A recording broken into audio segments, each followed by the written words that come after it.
Good evening, friends, followers, and channel members. Welcome to your Sunday night flight.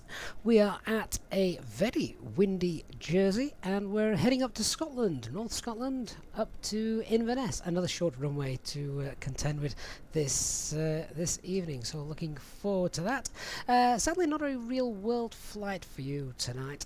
So we're using our default call sign, Easy34 Alpha Mike. Nothing wrong with that.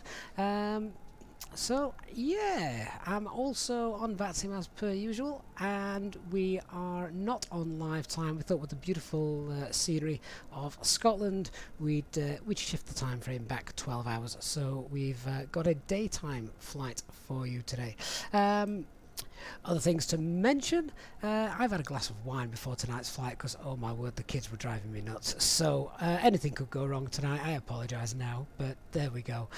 Most certainly would not be allowed to fly in real life at the moment. But you know what? Never mind. That's a great thing about a simulator. But we'll have fun, I am sure. Now, looking around, I'm sure you can hear the wind. It sounds rather blustery. Just looking around, can we see? I think there's a couple flying alongside me. Oh, that's got to be Nick there in the British Airways colours, and a few Easijets as well as I pan around Jersey. Also worth noting that this airport is freeware, custom, one of those handcrafted airports from FlightSim.to. In fact, you know what? Just looking around, I've got a feeling. I'm just going to quickly pause this. It's all right. We are on VATSIM, but it's fine. We're not doing anything at the moment. I've got a feeling I've got some traffic knocking about. Just bear with me. Traffic. Oh yeah, let's get rid of that. Apply and save that. And do we have ground traffic? Oh yeah. Let me get rid of that. I thought there was a lot of traffic knocking about there for VATSIM. Let's resume and see if any of those have disappeared. Okay, so you guys are real. Anybody else is real? Oh, there's another one, real one. Another one over there. And oh, but all of those little dinky planes at the back, they've disappeared. So there we are. I believe we've also got air traffic control on the ground here as well. Let me just double check. Yeah, Jersey Tower is online, and we've got ATIS, so we're departing from runway 26. And I don't know if you guys can actually hear the wind. I can. It does indeed sound blustery. So there we are.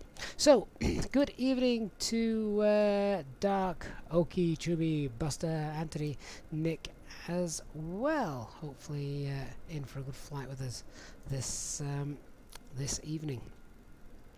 Right, well in that case we should probably get on board and start the flight. One thing I will do as well is just pop in here into the chat the operational flight plan. Nick, you're real. Last time you looked. Good stuff. I do like this handcrafted airport, and flying down to Jersey is always good fun because of the weather and the short runway. Always makes for interesting landings, and of course making sure you don't want to drop off into the drink. Into the channel. Very cold at the moment this time of year. It's very cold in the UK at the moment. Say it's May. That could do with being warmed up. But anyway, let's get on board and see what happens. I just want to grab a note of the tower frequency is 119.45. 119.45. So let's get on board. Much quieter in here as we would expect. And oh, the building disappears when I looked up. How strange. That building's just flickering in and out.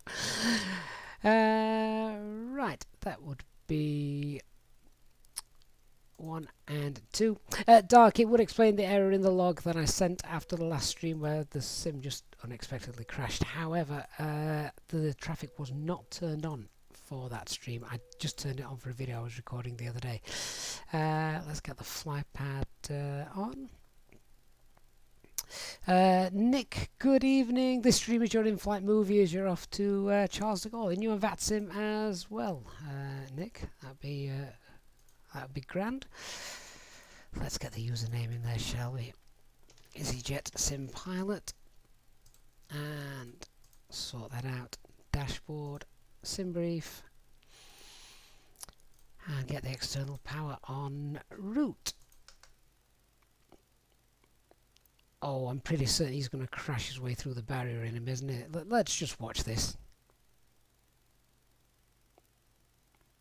Oh, he's just managed to reverse through it. I thought he was going to end up crashing his way over it, which is sometimes hilarious, the way they interact with the scenery around them.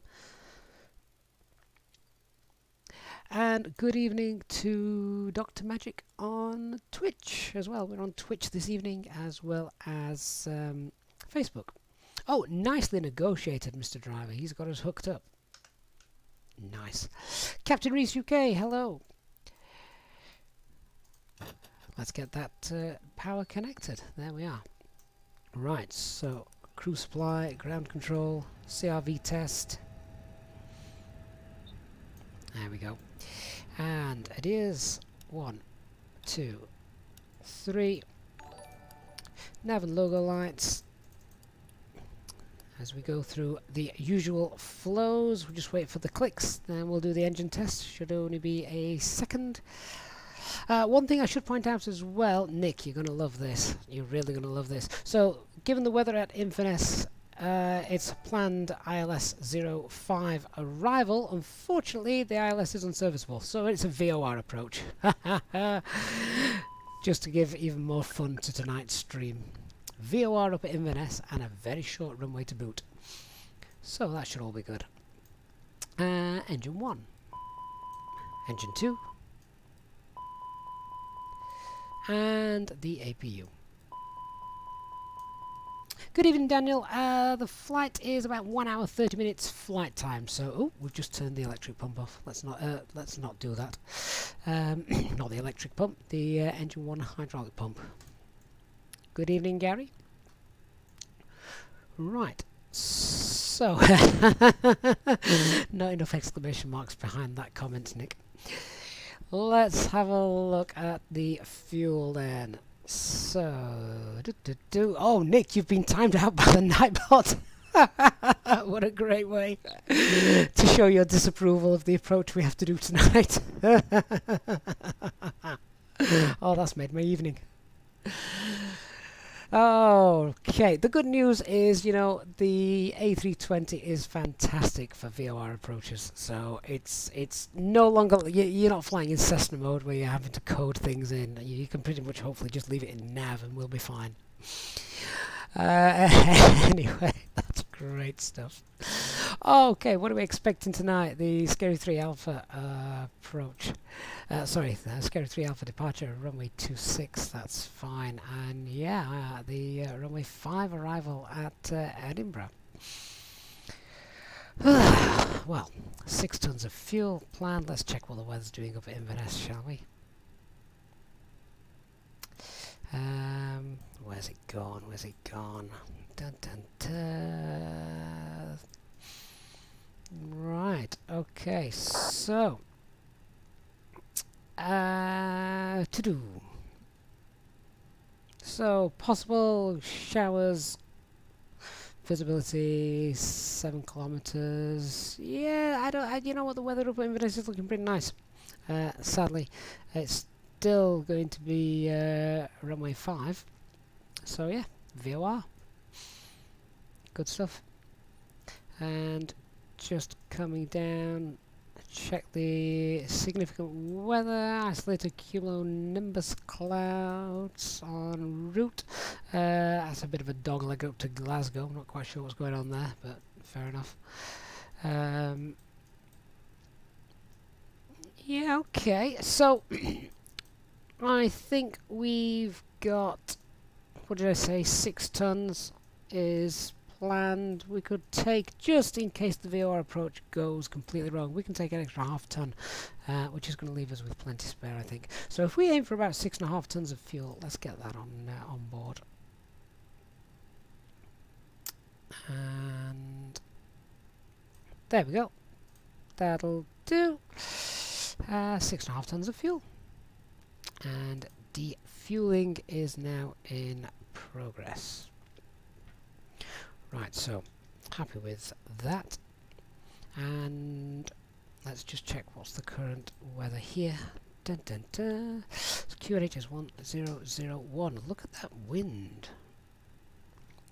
250 at 25, so departing runway 26, and a nice headwind to help get us off the ground. Few clouds, 1,300, broken 1,600, showers of rain as well. But if you look down below, no clouds detected at the moment up at Inverness. Low pressure, 998 hectopascals, and yeah, there it is, 350 at 4, confirming runway 5 is currently in use. Okay, well, let's continue setting up the flight deck. QNH 1001.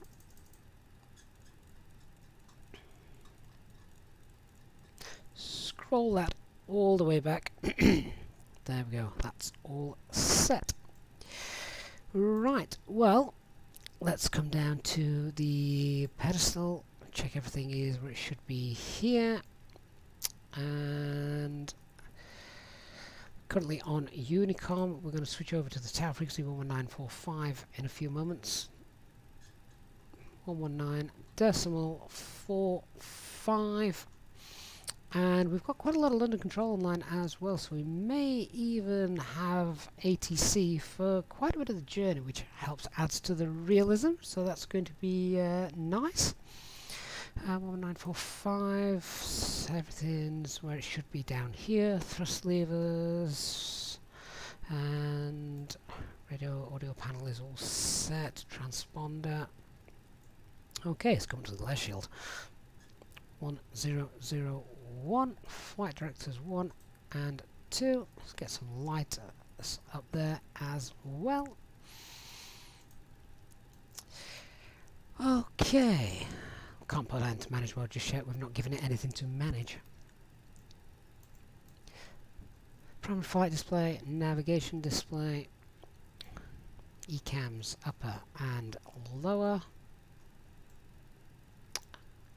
Turn the first officer sides off, and refueling in progress. Iris alignment 3 minutes, no systems in op, everything is looking good and normal. Right, should we let some passengers on board then? So let's start the flight this evening. Tell the cabin crew, get the doors open. No jetways here, so should be the ramp, and we're ready for boarding. Cabin crew, refueling is underway and the bags are starting to get loaded, so let's open the doors and allow our passengers on board. Thank you.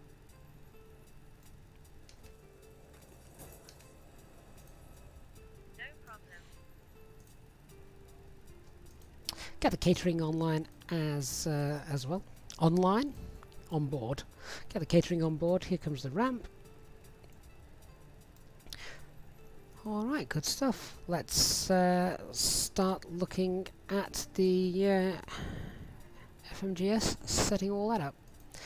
ATSU, AOC, init press, and get the information from SimBrief. Jersey to Inverness, 1 hour 29 minutes, still defueling for 5.5 tons of fuel. That's all good. And back to the AOC menu, performance, weights and balance. What have we got? 177 passengers, a payload of 18408. 18408, let's just cross-reference that. 18408, so fuel weight of 59.4, and let's check 26.9, zero fuel weight, center of gravity, 26.9. There we go. And let's get that loaded in. Okay, so passenger weights have now been loaded into the aircraft, into the simulator. Let's start setting up properly. So we have got aircraft status, A320neo, LEAP engines, valid AirX cycle. All is good, performance is looking good. And let's go to the init A and request our data uplink to pull all the flight plan information in. HD, have you updated some performance for me? Thank you very much, and welcome to you as well. HD, you missed the moment that I told Nick the ILS was out of service. We'll be doing a VOR approach into Inverness. he got timed out by the Nightbot for his response. That was amazing. Okay, right, alternate. Let's have a look. Papa Hotel, Echo Golf, Papa Hotel, and oh, what's happening with the doors? They've just closed halfway through loading. That can't be right.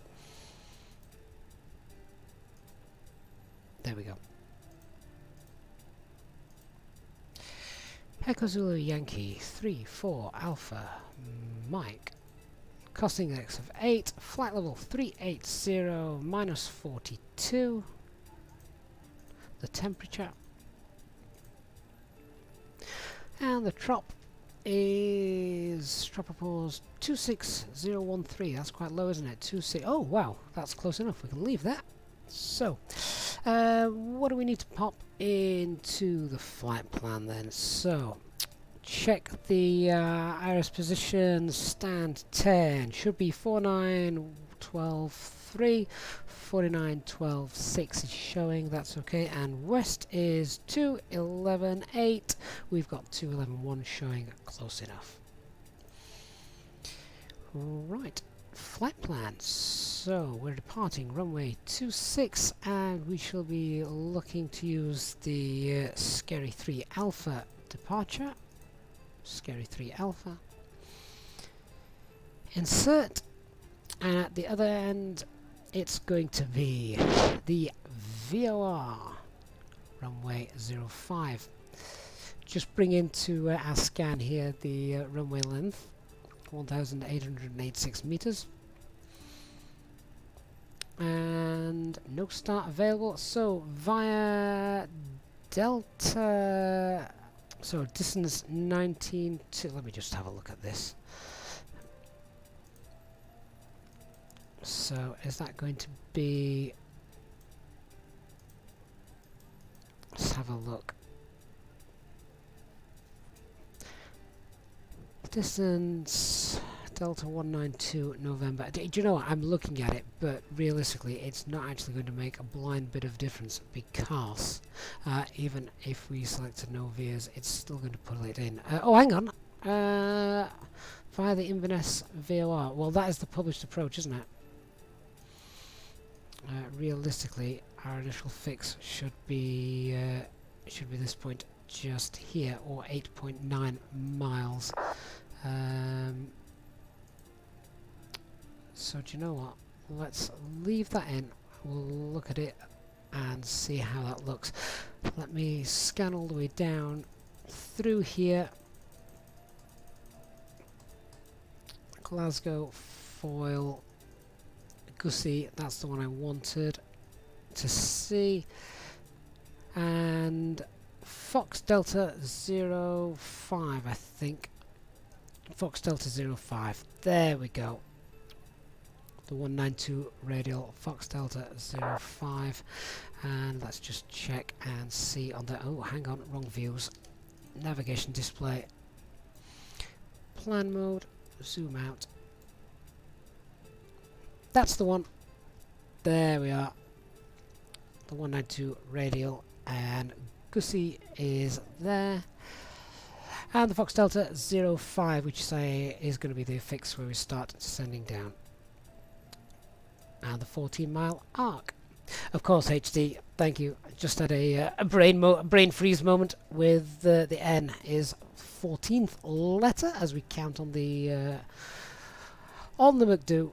But there it is. That's showing. Hang on, if I just show you that. That's what I was hoping to see. A 40-mile DME arc.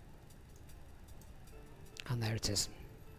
Okay, that's coded in nicely. So that's the flight plan sorted. 565 miles. 562 miles. Spot on.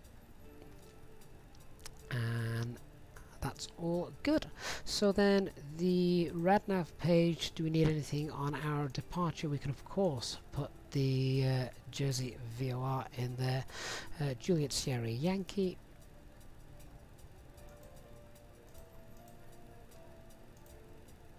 There it is.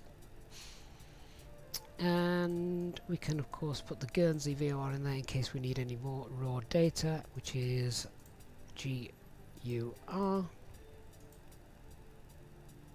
There it is, those frequencies match up. Okay, over to our init B page. So the zero fuel weight was 59.4 and 26.9. I'm going to double check that. 26.9, that is correct. Trip wind is a slight headwind tonight of 5. And fuel planning then, we've got 6.5 tons on board. Aircraft says 5.1. Fantastic. Let's double check, as our refueling all finished now. I believe it has. Yeah, refueling page is still open. We can go ahead and double check. Completed. So that's good. And we've got 6.4 tons. So let's key that in. 6.4 tons of fuel. Okay, so a takeoff weight of 65.7 HD. I will check your performance figures with regards to that weight. I know you've probably opted for higher, so we know we're going to be safe. Let's have a look at the alternate then. So our alternate is call it 1.4 tons. Round that up. 1.4. There we go. And we've got an extra 22 minutes of fuel on board. That's all. Predicted landing weight 62.6 tons, and the takeoff weight is 65.7. So if I just double check those figures that HT's given me, once again, WebPro still sadly not working, the performance website, which is a real shame. So the takeoff weight we got from HT is 65.5. I've got a takeoff weight of 65.7, so a slight difference there. But Toga Flaps 3 is what we'll be using anyway. I will see what V-speeds we get then in a moment. So if we go to the performance page, transition altitude here is, or transition level, sorry, no, transition altitude is, where's that gone, 5,000 feet.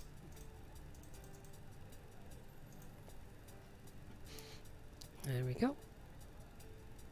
And thrust reduction takeoff is 127, that's correct, 1270, engine out, exactly the same.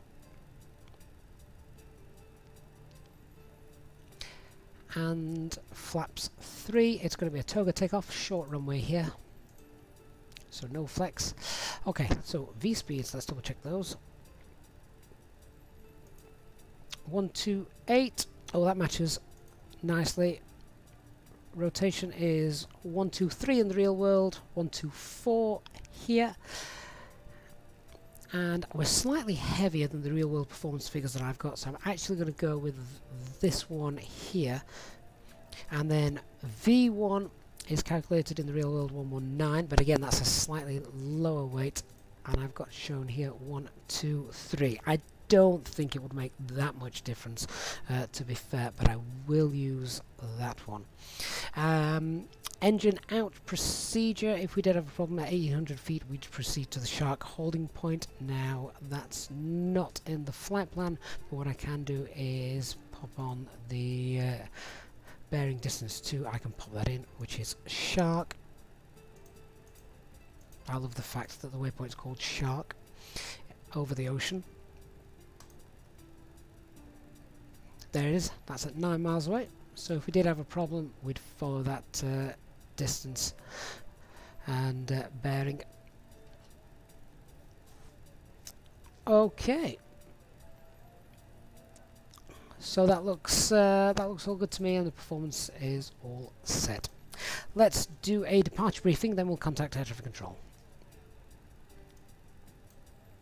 So we are parked at stand 10. So we expect to push back, obviously then facing west, and taxiing to runway 26. So we're expecting via Alpha and holding point Alpha 1, departing runway 26 at the moment. Then we've got programmed in, we'd expect the Scary 3 Alpha departure, which takes us up to an initial climb of 5,000 feet. Again, we will check with air traffic control before we go. Do not climb above 5,000 feet until instructed, and no turns below 900 feet. So make sure we are aware of that.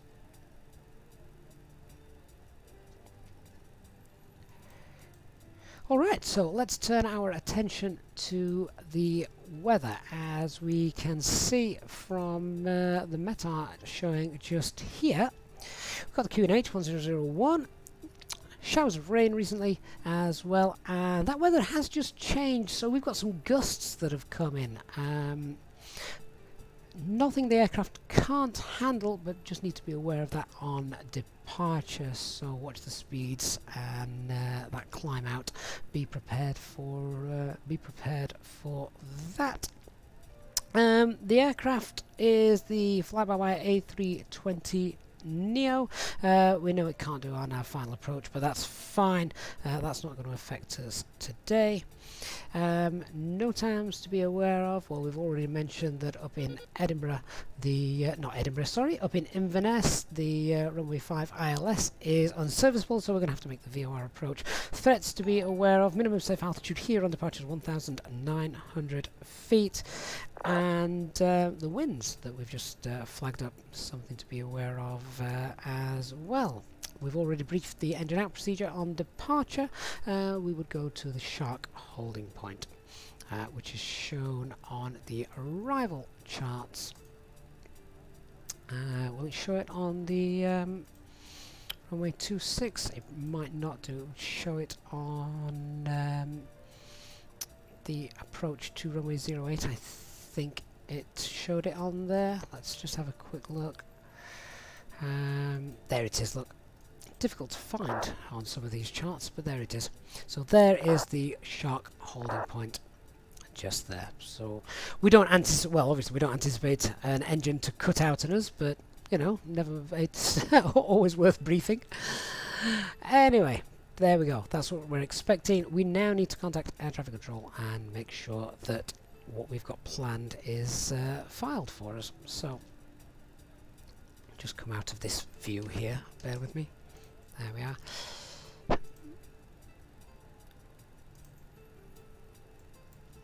Wonderful. Okay, so 11945. Let me check that the tower is still online. Yes, it is 11945. And latest information. Still QNH 1001, and that is information X-ray. So let's give them a call.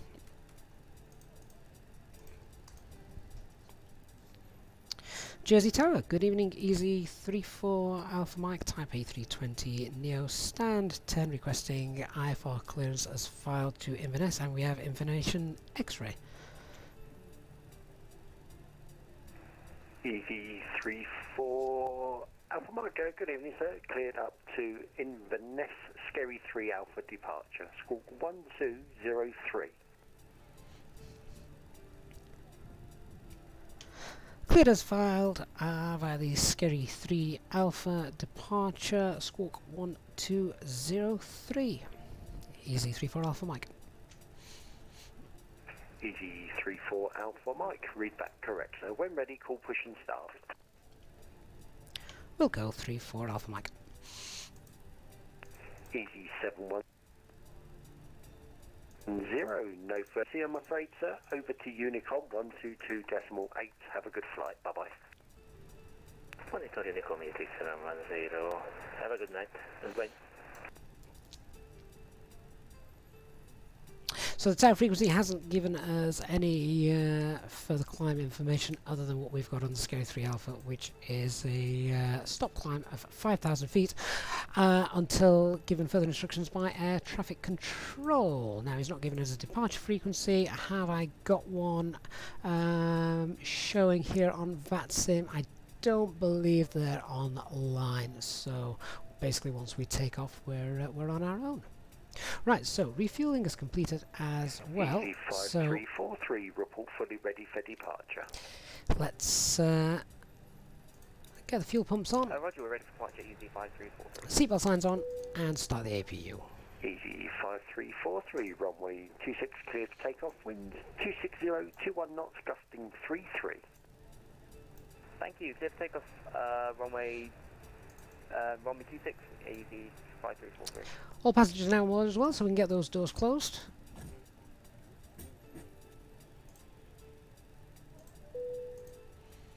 Cabin crew, we're all ready to go, so please arm the doors and cross-check. Thank you. Ladies and gentlemen, welcome on board our Easyjet service. Please place your large bags into the overhead locker, wheels first, and keep your small items under the seat in front of you. These include laptops, handbags, duty-free and loose items of clothing. Once you have safely stowed your cabin bag, please take your seat. To help us ensure a prompt departure, we would kindly ask that you keep the aisle clear, enabling all remaining customers to board. Your seatbelt can now be fastened ready for departure.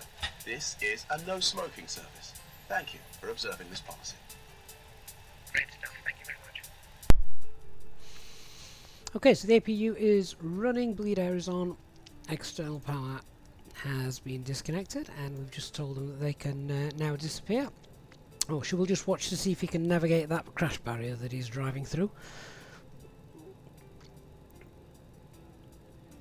Oh, that was rather boring. I was expecting him to flip upside down or something crazy.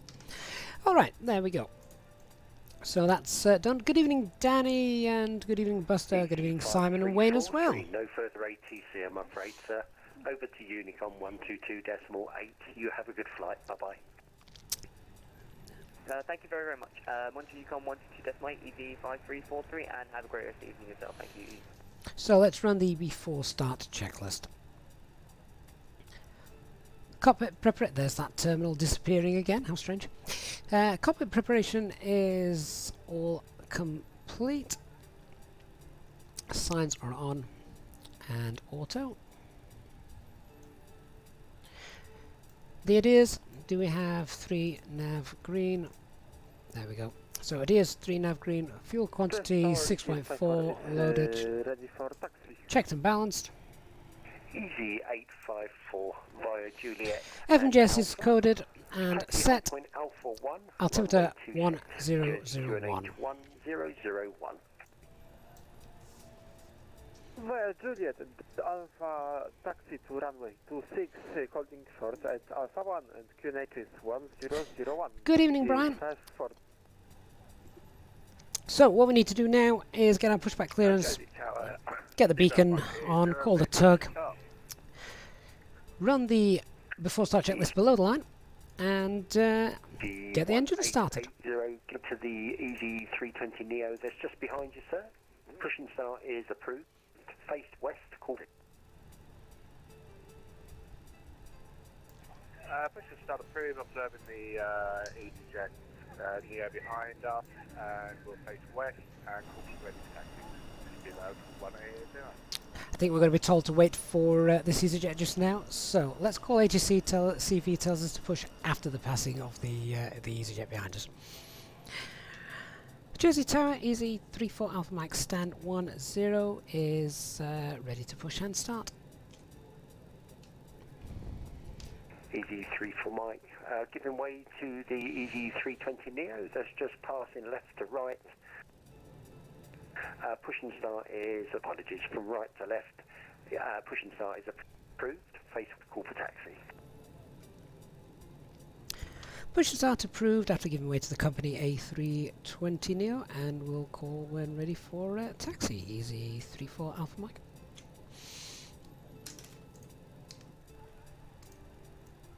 Okay, let's get the beacon light on. Nozzle steering is disconnected. Start the timer. Get the transponder on. Acupressure's in the green. Release the parking brakes and start the push. Ladies and gentlemen, from the flight deck this morning, let me welcome you on board this Easyjet aircraft as you settle in for what we hope is going to be a most enjoyable flight. The weather today doesn't look to be posing much of a problem, so we should have a nice smooth ride for you throughout the duration of the flight. And as the cabin crew continue making their last preparations, if you could please assist them by getting yourselves sat down, your seatbelts fastened, and make yourselves nice and comfortable. The ground crew have now finished loading the aircraft, and we're just about finished with all our pre-flight checks, so it won't be long until we are pushing back. If you could please give the cabin crew your full attention as they go through the safety briefing, we'd very much appreciate it. So on behalf of myself and the First Officer, we'd like to say thank you for choosing Easyjet today, and we look forward to giving you a safe flight. Ladies and gentlemen, we now ask for your attention while we take you through the safety procedures on this aircraft. A safety card is in your seat pocket showing the exit routes, oxygen masks, life jackets and brace position that you must adopt if you hear brace, brace. There are 2 emergency exits at the rear, 4 in the middle and 2 at the front of the cabin. Floor lighting will guide you to an exit. Please be aware that your nearest exit may be behind you. In an emergency, leave all cabin baggage on board. Your seatbelt is fastened, adjusted, and released as shown. It must be fastened when the seatbelt signs are on, and we recommend that you keep it fastened at all times. If the air supply fails, masks will drop from above you. Pull a mask towards you to start the oxygen. Put the mask over your nose and mouth. Hold in place with the strap. Pull on each side to adjust. Put on your own mask before helping others. If we land on water, take the life jacket from under your seat. Put it over your head. Pass the tapes around your waist. Click together and pull the strap to adjust. Do not inflate it inside the aircraft. When outside, inflate by pulling the toggle. If it fails to inflate or needs topping up, blow into the tube. There is a light and whistle for attracting attention. We also carry flotation aids for children. Your tray table must now be stowed, armrest down, window blinds open, and seatbelt fastened. We wish you a pleasant flight with Easyjet.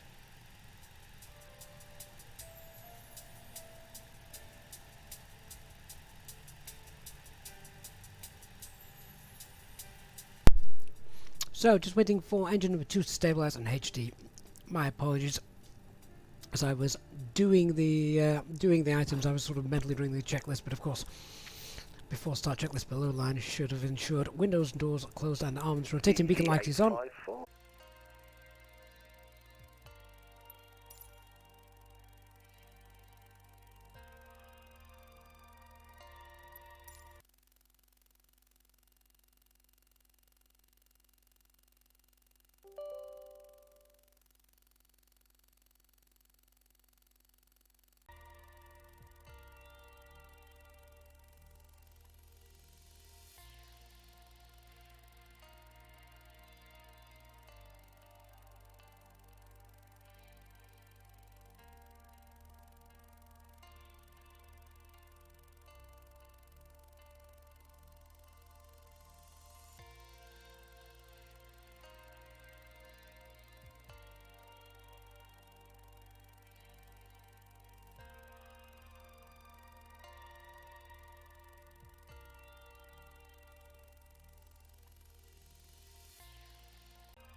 Okay guys, I believe I may be back with you, although we're still in a loading screen.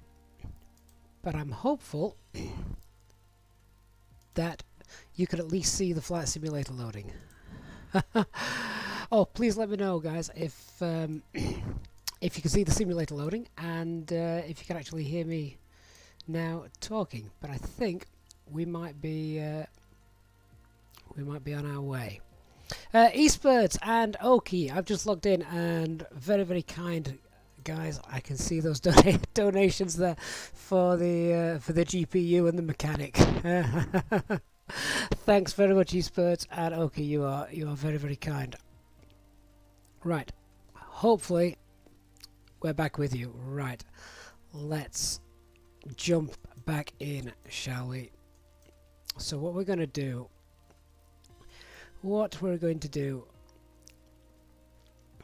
is stand 10, which is around here. Do you know, I've taken the scenery out. I've taken the scenery out, guys. What I'm also going to do is we will use it on live, but I did roll the time back.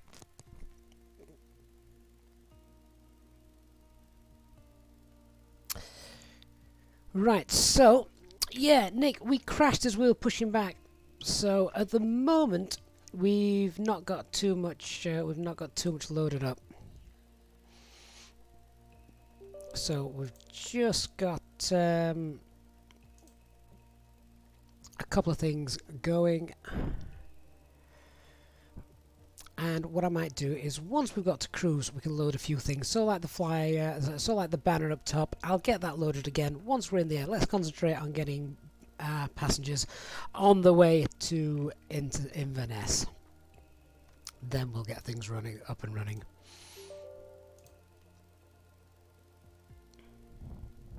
So as you can see, we're just loading in still at the moment. I'm going to set this aircraft up very, very quickly. I'm sure HD will forgive me for not being as thorough as we usually are, but of course we're still going to have to set up the McDo again and get all those things sorted.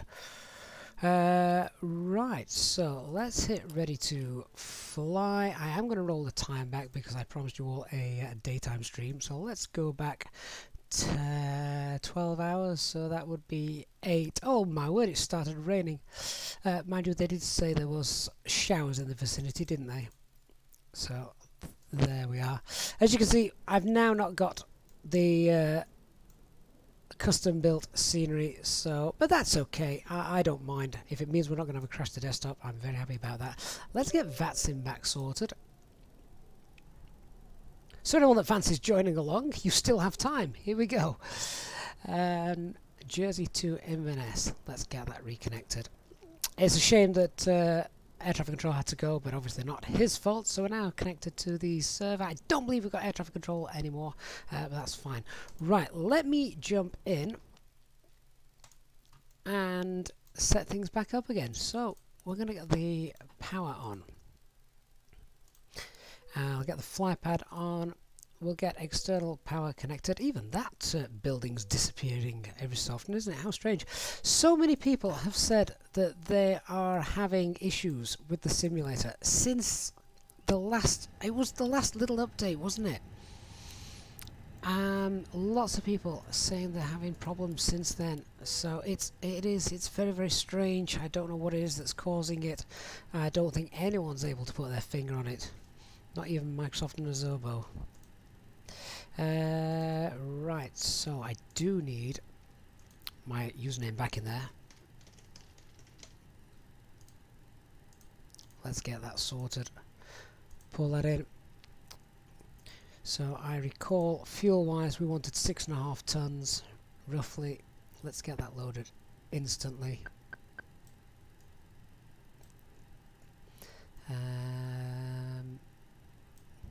There we go. Instant time. So that's all done. Alright, that means I can now get the fuel pumps back on. Seatbelt signs, no smoking signs, and they're on as well. Jersey traffic, Golf Oscar Romeo Lima Alpha is turning short final, Jersey traffic. Ah, so we do have traffic on Unicom. That's fine. I'm going to turn. In fact, you know, I will leave Unicom on just so I've got, so I'm aware of what's going on. Okay, let's set QNH flight directors 1 Jersey and traffic, Golf Lima 2. Alpha for touch and go to 6, Jersey traffic. So it's a touch and go that's going off. That's okay. Will not be in his way. Let's get those turned off as well. So my apologies, guys. While I'm zipping through this, I am going to be just ignorant of the chat for a few minutes whilst we get things back up and running. Jersey traffic, Easy 8 mile F7 on the 6 mile final 26. So we've got an Easyjet on finals and we've got a touch and go going off as well. Jersey traffic, Golf Lima Alpha is 1 mile final for touch and go 26, Jersey traffic. 26.9 and load. So all that's fine. Pull that information in. Echo Golf Papa Hotel, the alternate. Easy 3 4 Alpha Mike. We know the tropo was okay. Temperature was minus 44. In fact, you know what? This was actually created a few hours ago, so I'm going to leave that. This may now be more accurate. So let's continue with that. Flight plan. 26. Scary 3 Alpha departure. Insert. And arrival VOR. That's correct. Insert. And Jersey traffic to the one behind Golf Lima Alpha is airborne. NIB 59.4 and just check that 59.4 and 26.9. It rounded it up there, didn't it, to 27 a moment ago. That trip wind was a headwind of 5. Fuel planning, we've got 6.6 tons this time, I believe it was. Yeah, it's showing 6.6, so let's go through that. And insert. Takeoff weight, that's still valid for the performance that we've got from HD, so we can go ahead and continue with that. That's okay. Let's get that sorted. Alternate is showing, what was it, 1.4, wasn't it? There we go, 1.4 tons of fuel, which gives us an extra flying time of 29 minutes, so that's all okay. So those performance pages, transition altitude here is 5,000 feet. We know the thrust reduction acceleration engine altitude is correct. We've already briefed the engine out procedure. It's flaps 3, it's toga. Those V speeds there, I'm just saving some time here and using the calculated ones, which actually weren't too far off the real world ones, so that's fine. Downwind for full stop. So that aircraft now, Traffic Easy 897 cleared for runway 26. we know we've got a couple of arrivals, that's fine. Just keeping an eye out on what's going on around the airfield before we push back, etc. So, we've already done our departure briefs. We know we have no air traffic control online, but I'm going to make a call now on Unicom. Jersey traffic, Easy 34 Alpha Mike, stand 10, pushing back, facing west. Actually, I'm not going anywhere at the moment for another 4 minutes. I'm not going anywhere. Right, in that case, bear with me 1 second. We will set a few more things up then. Jersey traffic, Golf Lima Alpha, turning short final. I'm going to make this one a touch and go.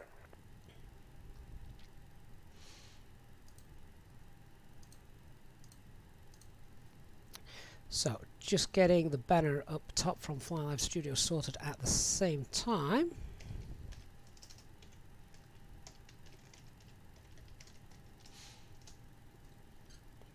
And we'll also get self-loading cargo back up and running as well.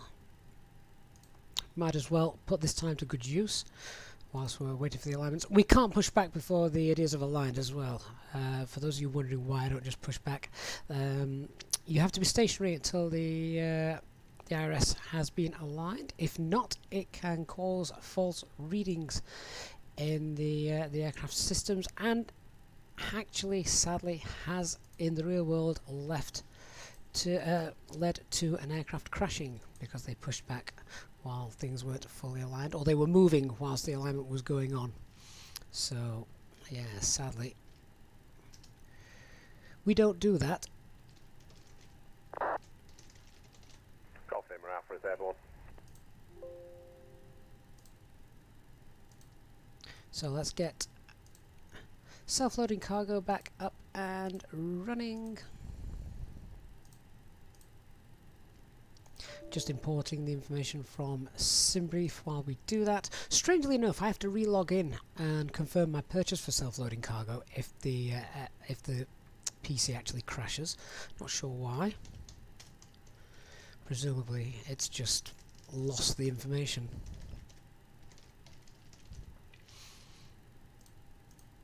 So we'll import that now back from SimBrief.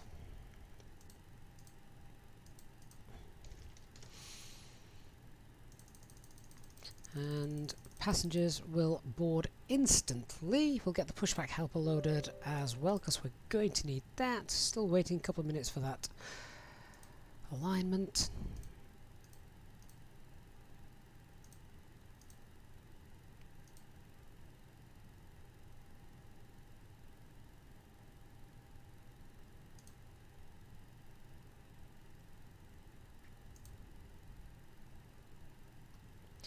And let's start the flight.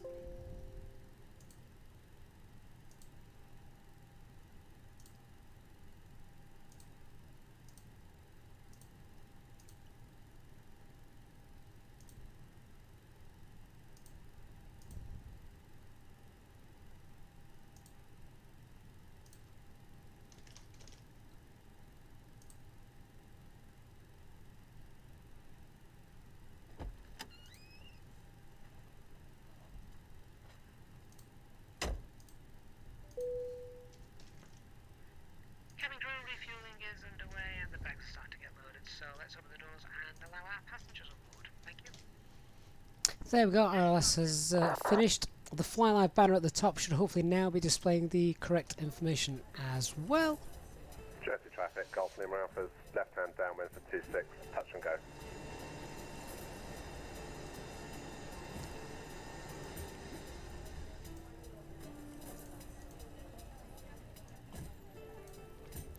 Passengers are all boarding and they're just waiting for us to push again after we sent them back into the terminal and told them to wait while the aircraft got repaired.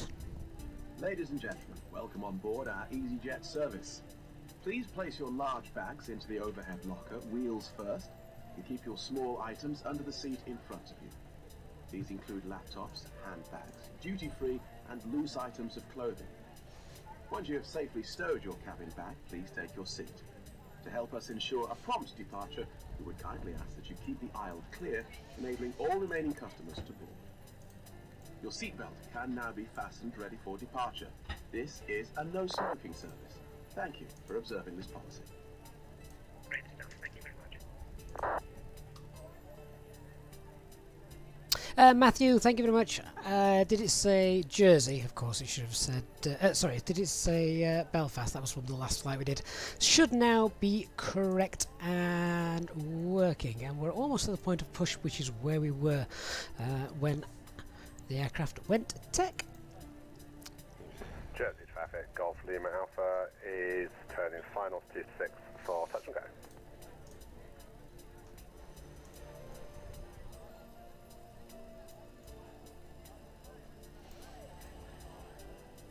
So I'm just checking to see what other aeroplanes are around us on VATSIM. Can't see any. Right, let's just run a few checks then. APU is running. We're disconnected from ground power services. So cockpit preparation is now once again rushed, but all completed. The signs are on and auto.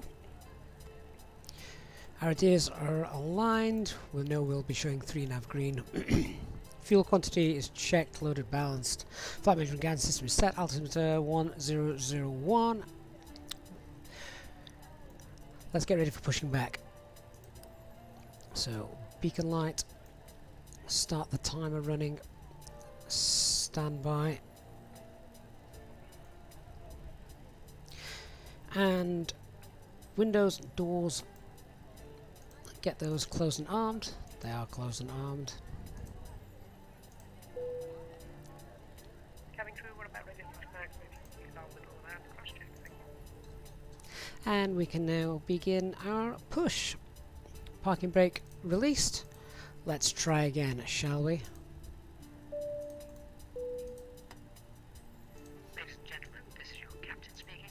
My name is Gavin, and I would like to welcome you on board this Easyjet aircraft. We expect a good flight with you today with no weather problems showing in front of us, so we should be pushing back within the next few minutes or so. For now, the ground crew have now finished loading the last of the baggage into the aircraft, so if you can get yourself seated and secured, then we can make sure we can depart on time. The cabin crew will shortly be providing the... Yeah, I think that ship sailed. We're not departing on time tonight. Give them your Traffic, Golf Lima Alpha is special airborne. welcome on board to our Easyjetsimpilot members, and if you wish to inquire about becoming a member, please contact a member of the cabin crew. All our Easyjetsimpilot members are of course entitled to free drinks throughout the flight. Thanks very Ladies and much, gentlemen, and we'll give we you an now ask update for your once we're attention at while we take you through the safety procedures on this aircraft. A safety card is in your seat pocket showing the exit routes, oxygen masks, life jackets and brace position that you must adopt if you hear brace, brace. There are 2 emergency exits at the rear, 4 in the middle, and 2 at the front of the cabin. Floor lighting will guide you to an exit. Please be aware that your nearest exit may be behind you. In an emergency, leave all cabin baggage on board. Your seatbelt is fastened, adjusted, and released as shown. It must be fastened when the seatbelt signs are on, and we recommend that you keep it fastened at all times. If the air supply fails, masks will drop from above you. Pull a mask towards you to start the oxygen. Put the mask over your nose and mouth. Hold in place with the strap. Pull on each side to adjust. Put on your own mask before helping others. If we land on water, take the life jacket from under your seat. Put it over your head. Pass the tapes around your waist. Click together and pull the strap to adjust. Do not inflate it inside the aircraft. When outside, inflate by pulling the toggle. If it fails to inflate or needs topping up, blow into the tube. There is a light and whistle for attracting attention. We also carry flotation aids for children. Your tray table must now be stowed, armrest down, window blinds open, and seatbelt fastened. We wish you Jet pleasant traffic, flight Golf with Lima Easyjet. Alpha is downwind for touch and go. Okay, so now just waiting for engine 2 to stabilise. There it is. So Matthew, surprised you need flaps 3 for takeoff, but can't with a toga. Yeah, well, obviously it's a very short runway. We could just have got out with a flaps 1 and even a flex departure, but given that it's been raining recently, it is a short runway, and I believe we've also got winds that are gusting. We can just double check that wind. Yeah, so wind's gusting 33, very short runway. Let's be sensible. We want to get out, and if anything goes wrong before V1, we want a decent amount of tarmac in front of us to be able to stop, don't we?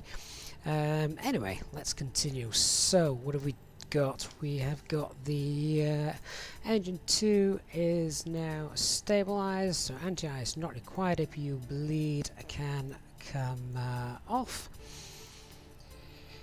Let's get spoilers, rudder, 1, 2, 3, and what's our CFG? Is 27, which realistically we're not going to have to move that a great deal. We're on the lines there. All looking fine. Alright, so pushback tug, we can now disconnect, got a decent engine start. No crash to desktop on our pushback this time, which is nice. Okay, so after start checklist, anti-ice is off, ecom status checked, pitch trim 27 and rudder trim 0. Stand 6. And Jersey traffic, Easy 34 Alpha Mike taxiing via Alpha to holding point Alpha 1, runway 26.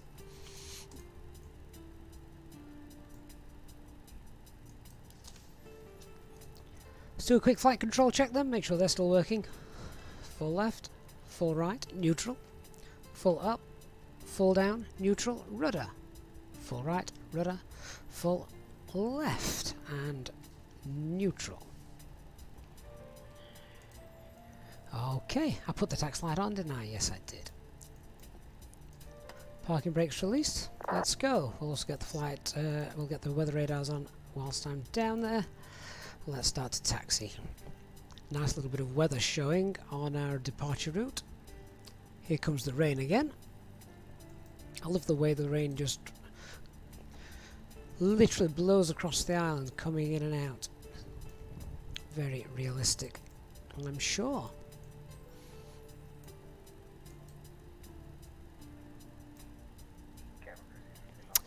So good evening to everyone in the chat. My apologies if I have not been paying too much attention to that. We're just trying to get out and make up for lost time.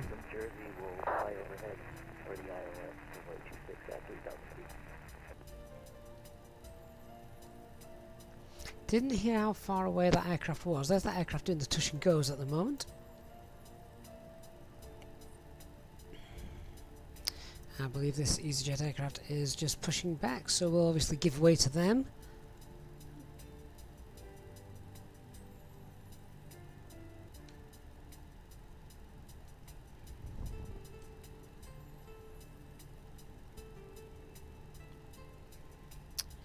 And Easy 34 Alpha Mike will hold our position here on the taxiway, giving way to the company A320, pushing back onto Alpha.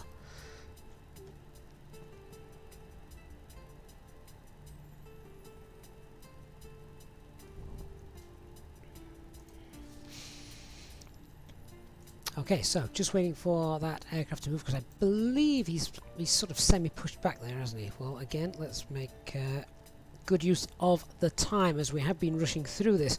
So our performance, nothing should have changed. QNH is still 1001, and we're going with a flex temp config 3 departure. Engine out procedure, we'll be going direct to waypoint Shark and entering the hold there.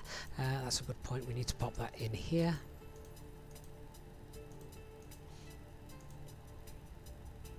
There it is, 9 miles away. So that's confirmed. So our departure matches then what we've got in the FMGS. Easy 1855 taxiing to runway 26. And stop altitude is 5,000 feet.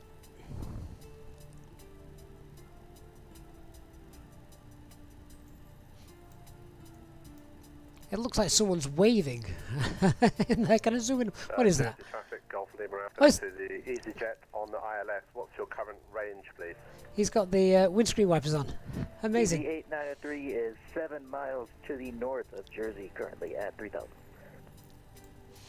Roger, copy, thank you, Golf Lima Alpha. Okay, before takeoff checklist then, to the line. Flight controls are checked. Departure briefing confirmed. Golf Lima Alpha is Flap setting config 3. Touch and go.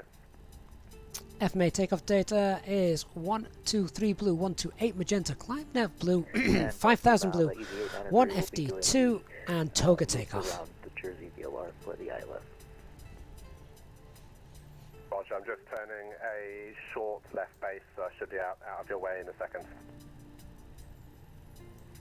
Copy that, Easy 8903. Transponder is set, ECAM memo shows takeoff. However, at the moment there is a small bug where whenever we set max auto brakes, if we put a little bit of brake pressure on there to slow the aircraft down during its taxi, it does put it back on, so we will have to remember to pop that back on, because takeoff at the moment shows no blue. Would be incorrect just there. Keep an eye on that. Paradox, at the moment I'm lucky enough that HD is sending me figures from the real world.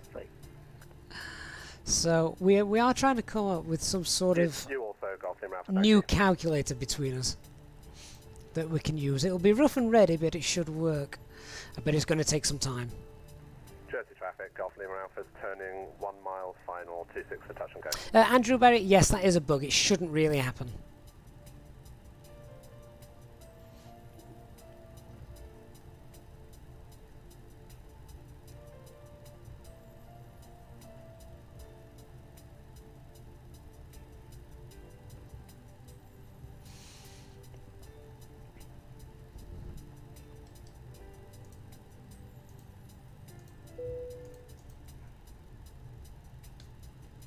Cabin crew seat for takeoff, please.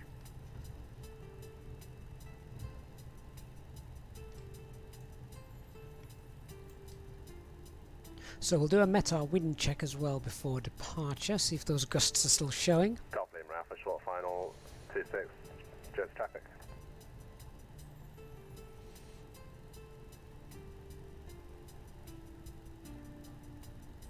I would imagine at some point Jedis thought that they are looking to incorporate something like that into the FB. There's just a lot of calculations need to go on with that.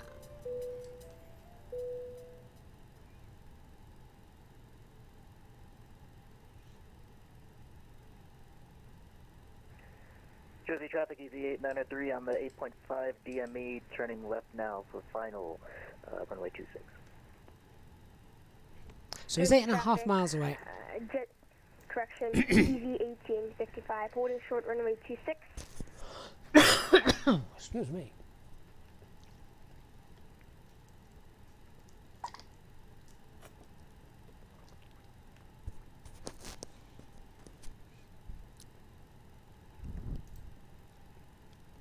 Oh, Matthew, that that sounds annoying. Golf Lima Alpha is airborne, clear of the runway.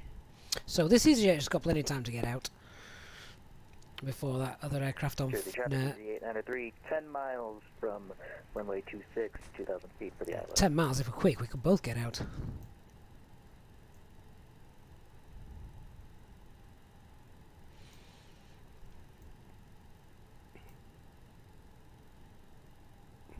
But we need to see if he's going to line up or not.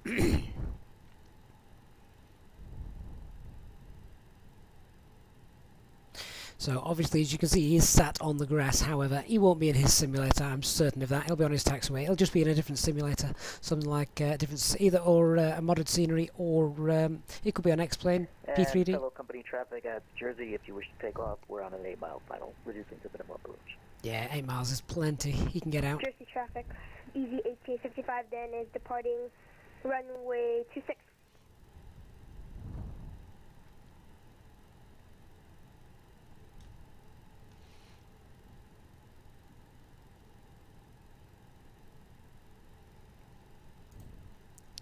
Eastbird, yeah, I dumped that scenery straight out of the community folder before restarting, just in case.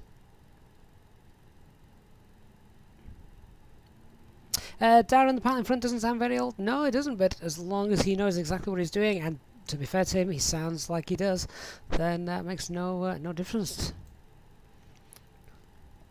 In fact, some of the younger flyers and simmers are extremely knowledgeable. Matt, switch to the dev version because the experimental version at the moment is exactly the same as the dev version. Jersey traffic, Easy34 Alpha Mike, holding short runway 26. And for landing, but we'll continue downwind, come in behind the Easyjet on ILS.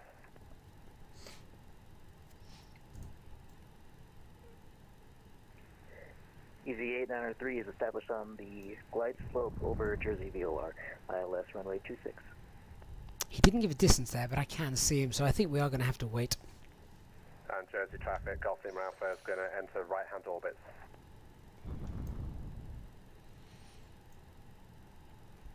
So we're just going to have to wait here for traffic. Hi, yeah, just to let you know, we will be holding our current position for a few moments. We're in a little bit of a queue at the moment, number of departures ahead of us, but we should be on our way very shortly. Thank you.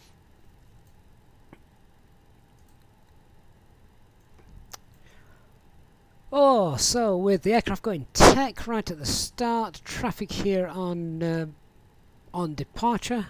We could be ending. We could have a late stream here, guys. I'll stay up for you, no problem. Long haul flight tomorrow, mileage Monday.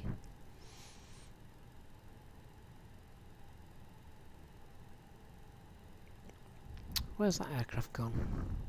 It can't be far away. I think that might be the GA aircraft behind.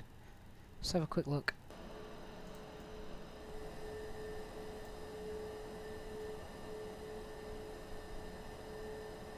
Jersey traffic, Easyjet 903, 3 mile final, committed to runway 26, landing.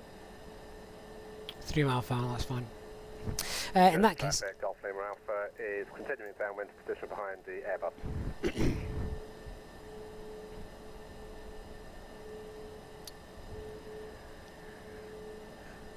Jersey traffic to the GA aircraft doing the touch and goes. Do you think we'd be able to line up and depart behind the arriving Easyjet A320 before you were inbound? Golf Lima Alpha to the Easyjet. Yes, I'll give some extra spacing for you, Jersey traffic. Golf Lima Alpha, thank you very much for that. Easy 34 Alpha Mike. No problem, have a good flight. You too. Okay, that's great of him. That means as soon as this guy touches down, we'll line up, wait for him to vacate. Chewy, you can let me know how the VOR approach goes on. Oh, by the way, Nick, if you're still knocking about, it's an offset VOR. Just to add to your woes. I'm sure you've read the charts and have discovered that anyway, by now.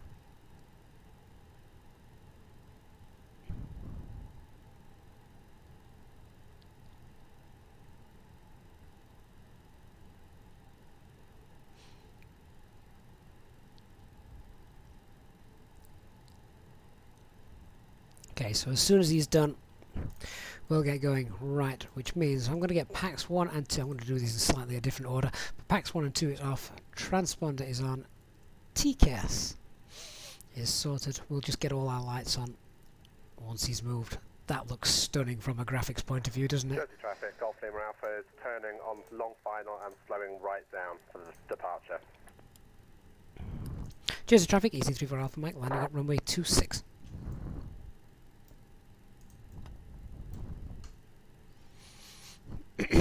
Hey Nick, at least you managed to vacate the airfield without a crash to desktop. Jersey traffic, Easyjet 903, vacating on Delta to the ramp. Oh HD, you're right, I've hit... What was that? Whatever it did, it didn't affect us. 903 is clear. Jersey traffic, Easy34 Alpha Mike is rolling runway 26. Jersey traffic, Golf Lima Alpha is on about 4 mile final, Jersey traffic. Plenty of room, and that sky looks rather grey. Okay, setting 50% N1.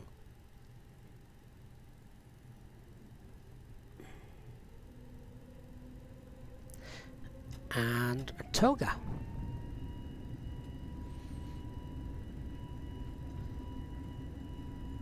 Mantoga. SRS. 100 knots, check. I think we're going to get our airplane wet in a minute. V1, rotate.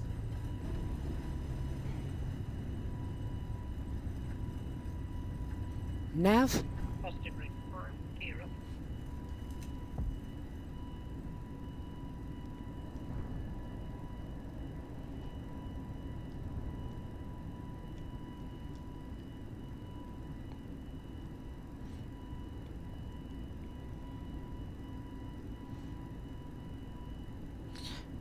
Set climb thrust. Thrust climb. Climb. Flaps 1.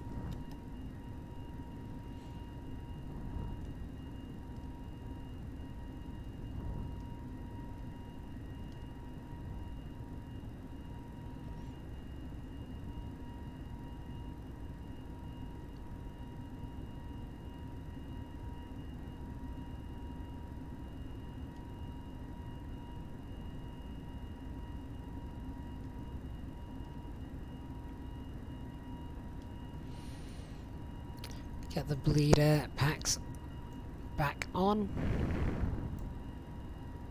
Past S speed.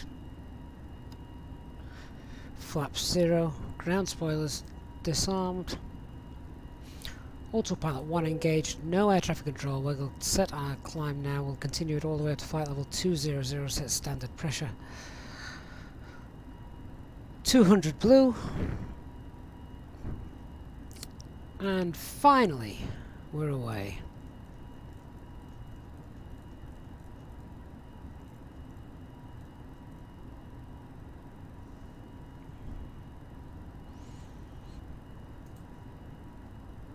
Avoiding this red looking area on the weather chart as well. I expected some rain through that cloud. I think we got away with that, didn't we?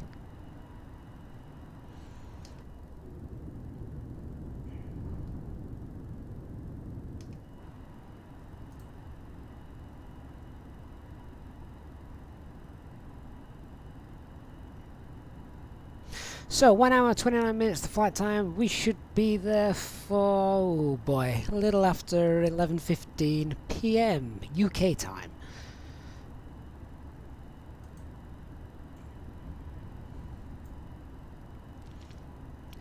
And of course, traffic, Golf Lima Alpha, short final 26 to land. We're quite obviously not on live time. And Jersey traffic, Easy 893, that's Stan. We're stepping out to watch the aircraft land. Nice.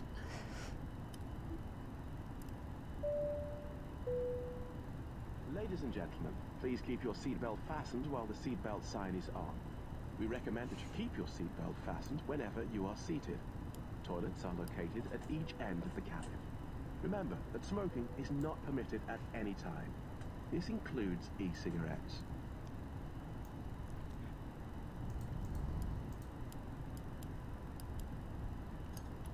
So we've released the cabin crew.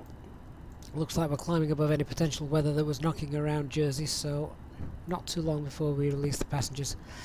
We're past 10,000 feet now.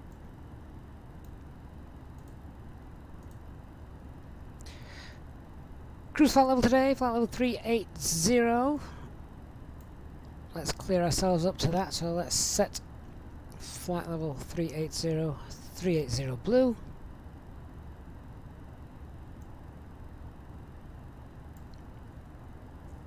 And straight over the top of Guernsey.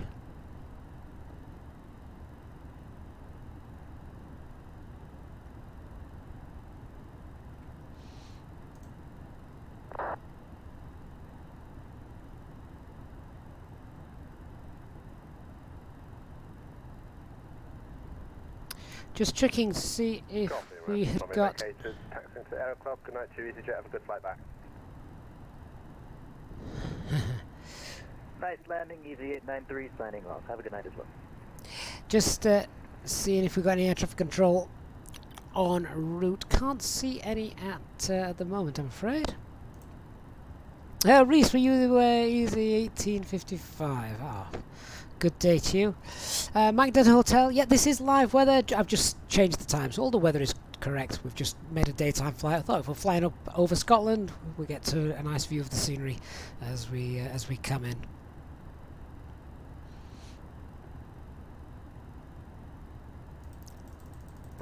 Don't think I can turn up the screen brightness just up a little bit. Okay, passing flight level 150. Let's get the seatbelt signs off. That cabin crew needs to start serving that alcohol pretty sharp tonight. Ladies and gentlemen, the captain has now turned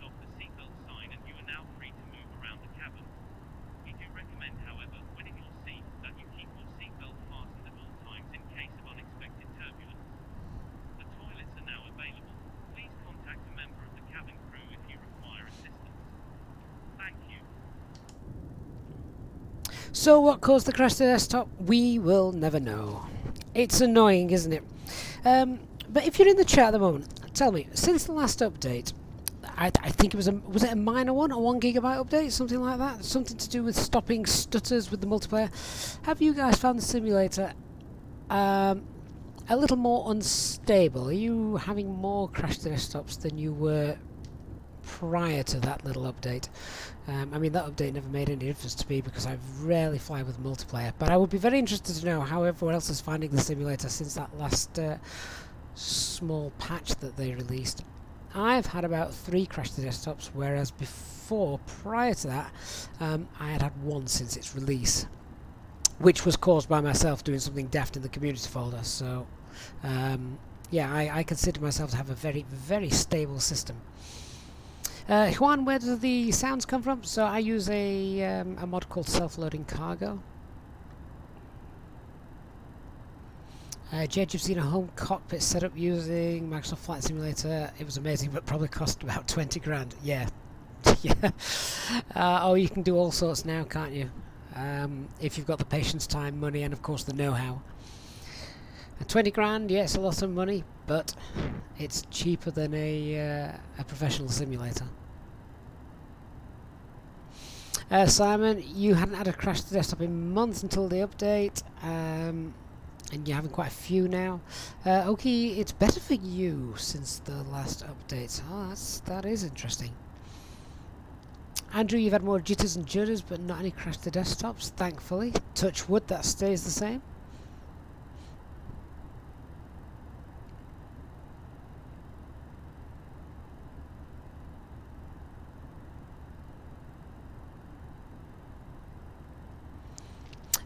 Nick, you did a Windows update yesterday and it gave you a slideshow into Geneva, so you got rid of it and everything's back okay today. Oh, that's interesting as well, isn't it? Oh, all the updates, Windows updates, Flight Simulator updates. I'm a big fan of the old if it ain't broke, don't fix it.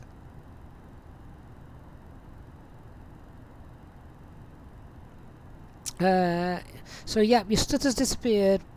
You could put all the settings to ultra and it was all happy and fun. But since last week you've had a lot of issues, so you've reinstalled the whole thing again and everything's perfect again. Wow. Brian, no CTDs your end? That's good. That's very good. Perhaps it's just me.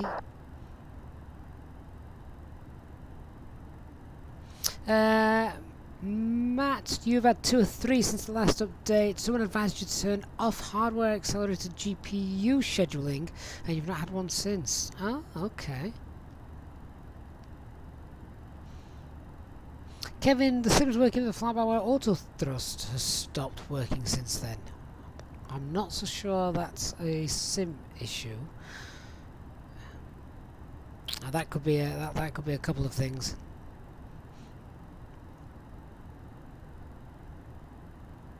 Brian, you don't have any add-on scenery. Oh, again, that's fair play. I think the more things in the community folder, the more chance there are of things going wrong, of course.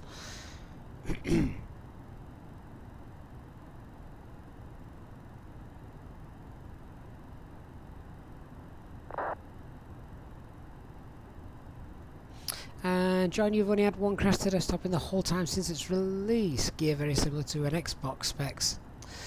Ah, that's saying something, isn't it? Wonder how long it'll be before that's released. Flight level 250. Dean, you just tried to do your first VATSIM flight out of Gatwick. Only your 3rd flight ever on VATSIM. After 45 minutes, you got your clearance to take off because we're so busy, and then you got to crash the desktop. Oh no!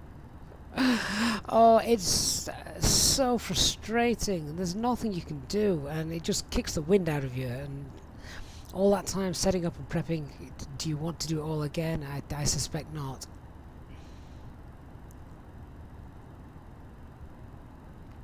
Chumi, you haven't had any crash to desktops after the reinstall, and you've installed all the custom scene, including Jersey as well. Ah, okay. Nick, you've had a couple of alpha flaws on approach though recently. Well, let's hope you don't go through these today on an offset VOR.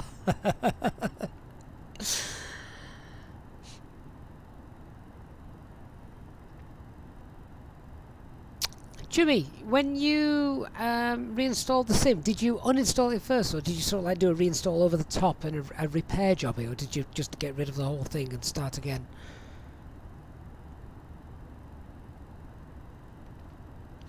Okay, TM, I can see your message, but I can't allow it into the chat. Oki has just said, shoot, or words to that effect. He's now out of the flight. He's accidentally pushed Alt 4 instead of Alt F1, which is the screenshot combination for the GeForce app. So, have you just resigned yourself to desktop? Chris, you've done your day in the life of a pilot today, and you're very tired. Yeah, I don't doubt that for 1 minute. Hard work, really hard work.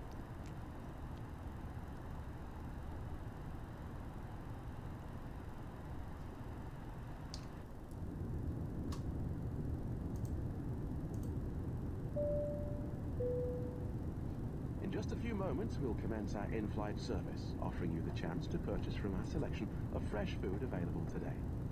All details can be found in your in-flight brochure. We accept payment in pounds, euros, most major currencies, and debit or credit cards. The correct change would be greatly appreciated, and if we can be of any further assistance, then just ask us as we join you in the cabin shortly. Nice fluffy white cumulus clouds then over the English Channel this evening.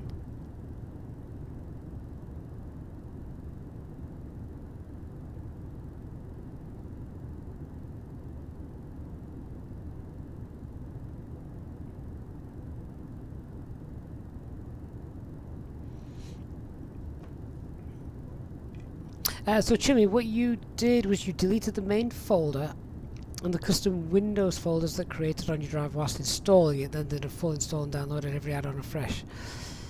Okay. Yeah, you had one. You had last week one major crash to desktop. You landed the aircraft so hard it crashed through. That. Fair enough. Yep. I thought you were being serious with me. I was reading that all seriously, and fair dues.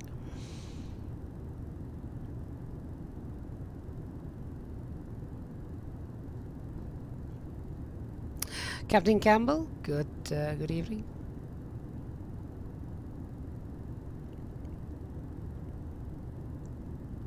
I think I have to do a full reinstall. I need to take the sim out of action for a good 24 hours. Well, do you know what? When the aircraft when the simulator first was launched, it took 28 hours to download for me, and then the last time I re-downloaded it, it took only about 20 hours. So clearly, they've sped some servers up.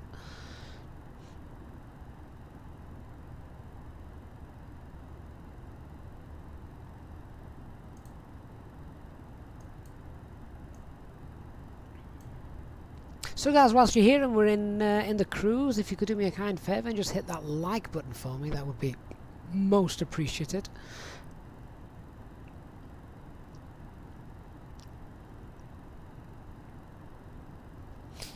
And given the fact that I'd planned a good hour of cruising time today, we've got plenty of time to chat, sit back and relax, which is good. We've been doing a few short flights recently this week, lots of short flights, so there's not been that much time just to relax too much in the cruise. So that's going to be quite nice to do today. So if you do have any questions, this is the flight to ask them on.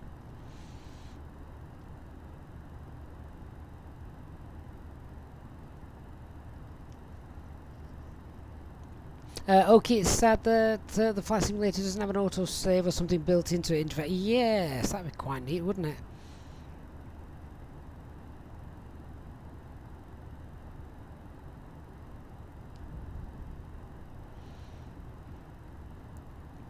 So we should be at our cruising altitude in about 5 minutes.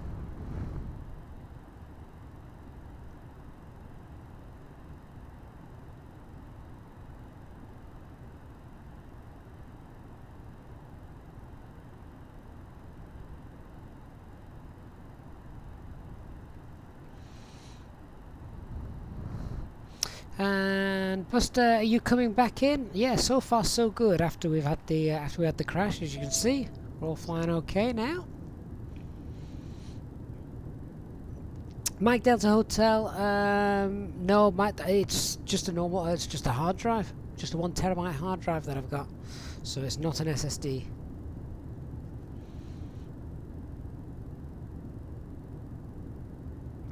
Captain Campbell, are you doing something wrong when the OM, the outer marker in blue, shows up on the primary flight display? No, not at all. It's just they're not really used anymore, but the outer markers, inner markers, middle markers, etc. Used to just be like, you know, you were on how far you were away from the airport, etc. I think the outer markers normally about, is it 5 miles, something like that?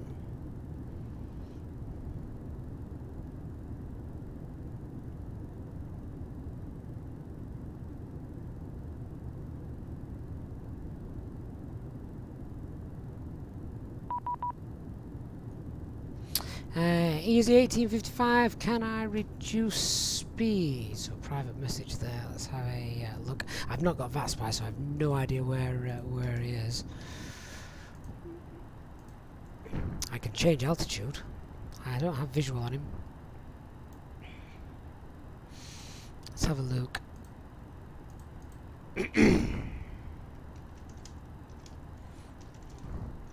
And of course TCAS doesn't work.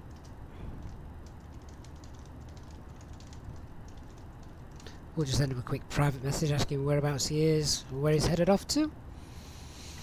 At the moment I really don't want to reduce speed, if anything. I want to increase it. We're late this evening.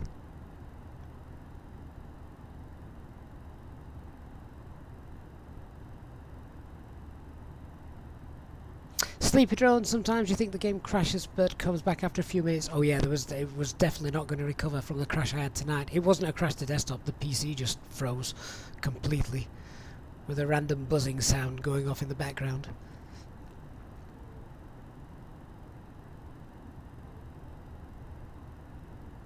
Ricardo, the cabin announcements come from self-loading cargo.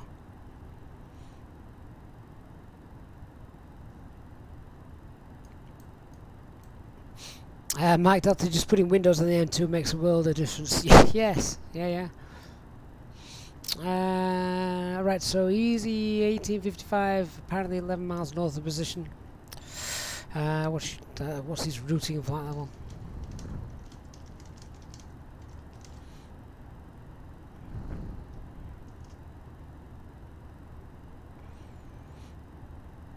Oh, Nick, are we above him? Oh, that's not going to bother us then.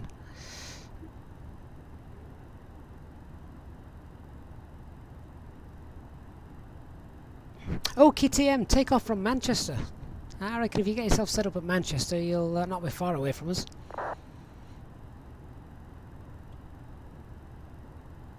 Wayne, have you just had a crash to desktop? Oh. There's something on the servers tonight, isn't there?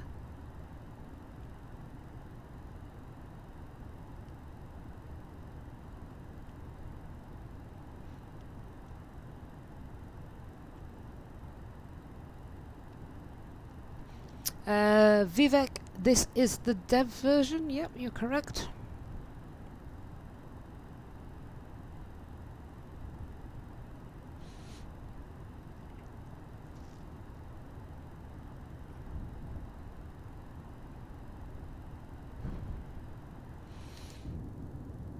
So we're over mainland England now, as you can obviously see down below.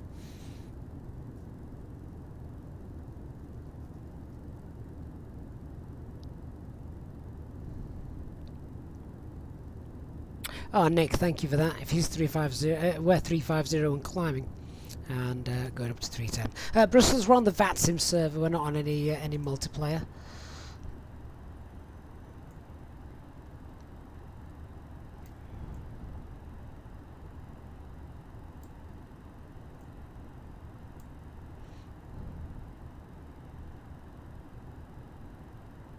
Manic Miner could be a sound problem. I honestly don't know, and trying to diagnose it is, well, it's nigh on impossible, isn't it? So many things going on.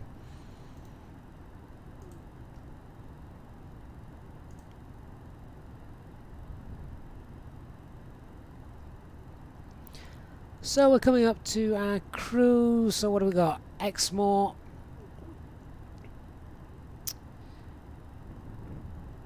And we've got about 5.2 tons on board.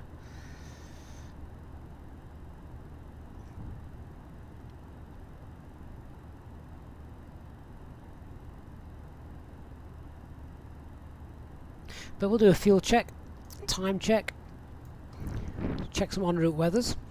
That looks a bit nasty, doesn't it?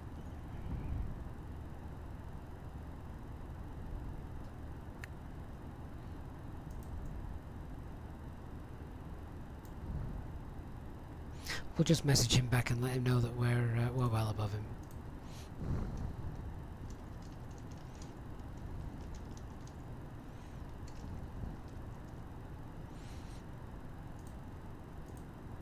Mac Alt Star.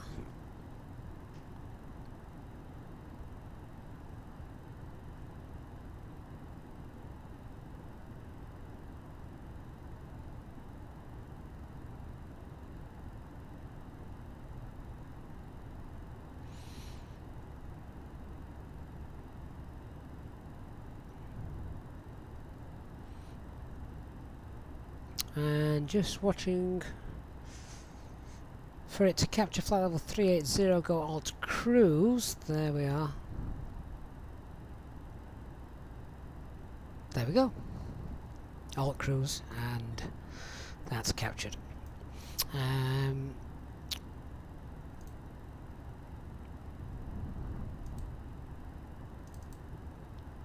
So let me just check the weather, and as we passed Exmoor, what have we got? 5.1 tons of fuel on board at Exmoor.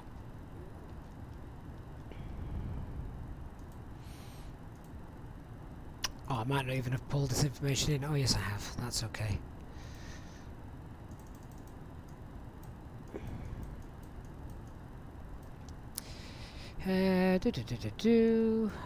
Where are we? Exmoor, 5.1 tons of fuel and 4 tons is the minimum. We're fine with that. And let's do a weather check. So, oh, those winds have spun round. I'm going to get the ILS approaching. Oh, Nick, have you guys been doing the VOR on runway 5, and I'm going to get the ILS in because the winds have changed. That's going to be really, really annoying for those guys. Really nice for me.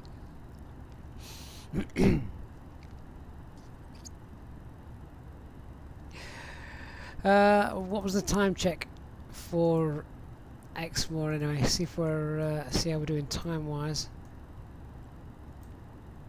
23 minutes, and we've been airborne for, yeah, that seems about right. That's about spot on.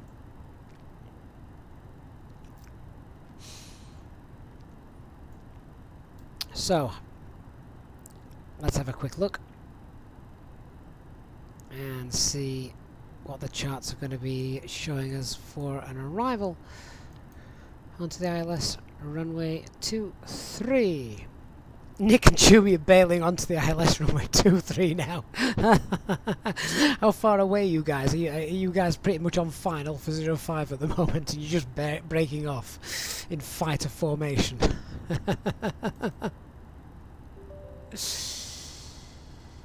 Ah, nice. Let's have a look, shall we? There's no standard arrival routes into Edinburgh, into Inverness. So after passing Gussie, as the last waypoint, we're then vectoring ourselves in for ILS.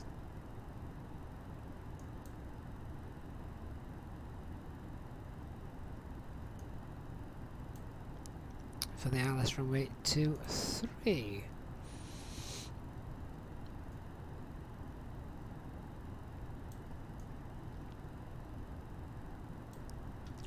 So the published approach still has us flying over the Inverness VATSIM. In fact, this is actually going to be quite nice because we're coming in from the south. We're coming in from, if you imagine this is the map, we'll be coming in from somewhere down here. So we're then going to fly the full published approach. So we'll come in, fly over the Inverness VOR, the initial approach fix, outbound at 029, and then at 9 miles. About 9 miles, make the right hand turn to come back inbound and land on runway 23.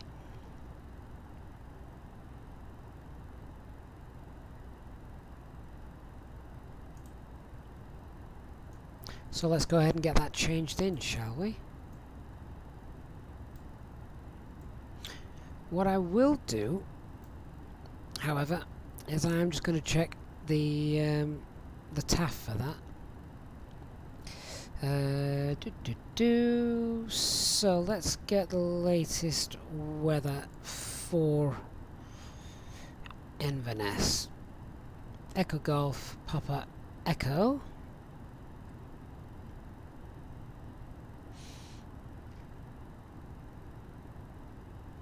So right now it is, wind is 2003 knots, visibility is 10 kilometers or more, broken cloud 3,900 feet, temperature is 11, that's quite warm for Scotland. The forecast from sort of from, well, certainly the time we're going to be landing shows us that the wind is going to remain between 200 and 230. Yeah, so let's go for it. Alright, let's approach.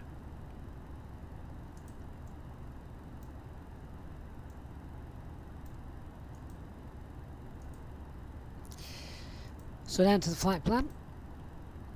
Arrival. ILS runway 23.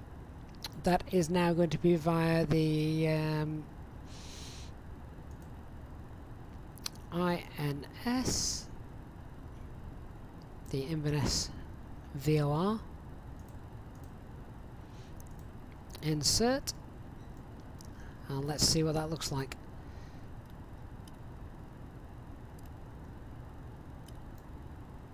So let's just scroll down there.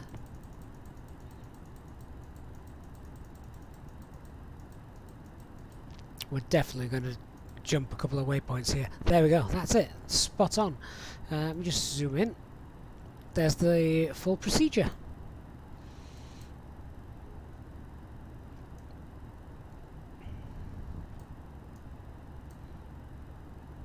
So we come obviously from the south, overfly the airfield, the VOR, and then inbound on the ILS. I wonder if we left that in nav mode, how well it would actually fly that procedure. We could try it, couldn't we? See how that works.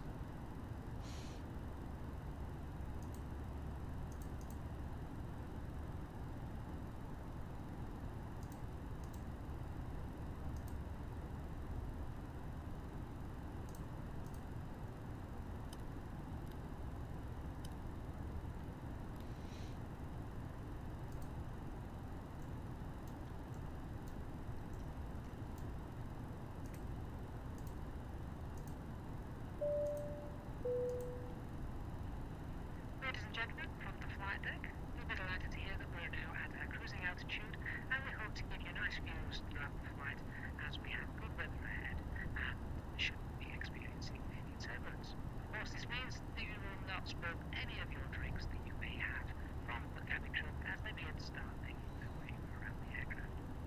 Could you please ensure that the aisles are kept clear so the cabin crew can offer you their cabin service, which will begin shortly. A reminder that Easyjetsimpilot channel members are able to access free drinks throughout the duration of the flight. Thank you, and I invite you to sit back, relax, and enjoy the remainder of the flight.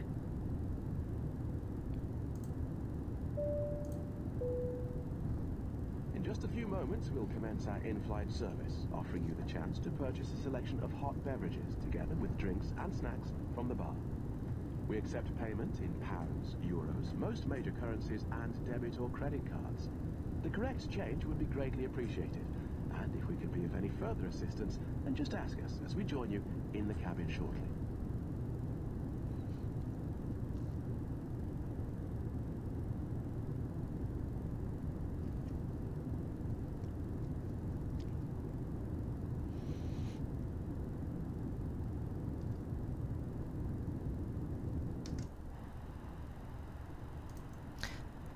So hoping for some nice views then coming in over Scotland and the Highlands later as we get towards Inverness. We should be on the ground in about 1 hour's time, so plenty of chance just to sit back, relax and enjoy the scenery that Microsoft Flight Simulator has to offer.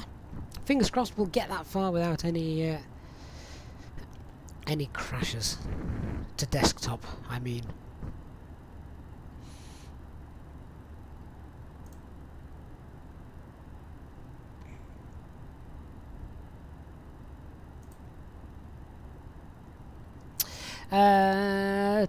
Gorillagram, is Streamlabs working? Well, it's certainly working for the streaming part of it. But just bear with me one second. Oh, Gorillagram, right, oh, thank you so much. So yeah, I do see that. For some reason, Streamlabs has had a bit of a problem for some reason. I'm not quite sure why. I think I need to kick it. But the only way I can kick it is to actually stop streaming, and quite obviously I don't want to do that at the moment whilst everything's working. But Gorillagram, thank you very, very much for your kind donation and contribution to the channel. That is really kind of you, so big thank you for that, and my apologies that it is not showing. What it will do is most likely it will show on the next flight at the bottom right hand corner. That will still be there, so that's great. Thank you very, very much for that.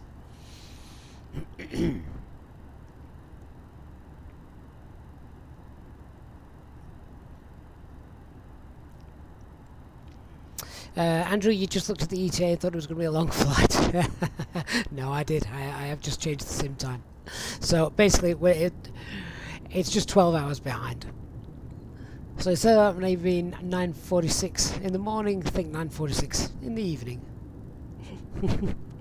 There's a lot of cloud cover over the UK at the moment, as I can see just here.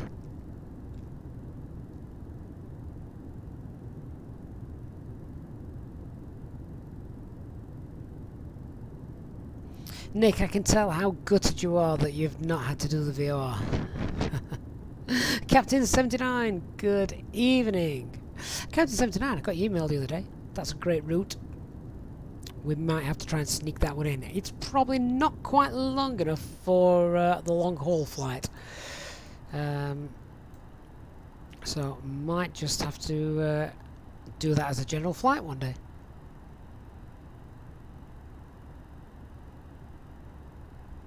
Chumi, that's not a problem with your terrain, that's the Scottish Highlands.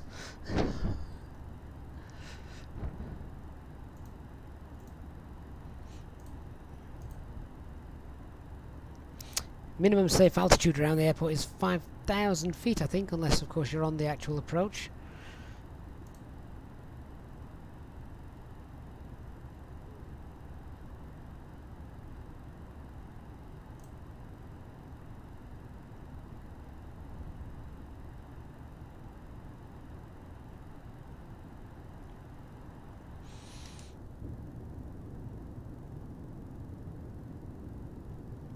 It is a shame that a lot of the air traffic control disappeared. I thought we were going to have some nice flight with plenty of air traffic control online tonight, but sadly that was not to be, as we didn't get airborne soon enough. That's a great shame.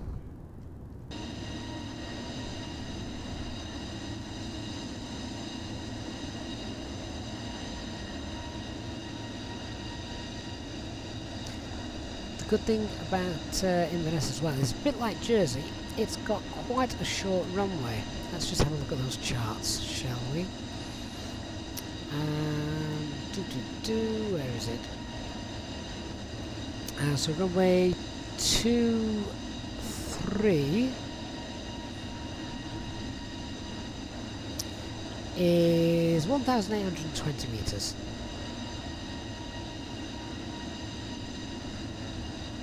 So if we just bring that chart up, you'll see landing runway 23, then all the way down taxi to the end, and we'll park at the south apron. I don't know if there's actually a specific place to park.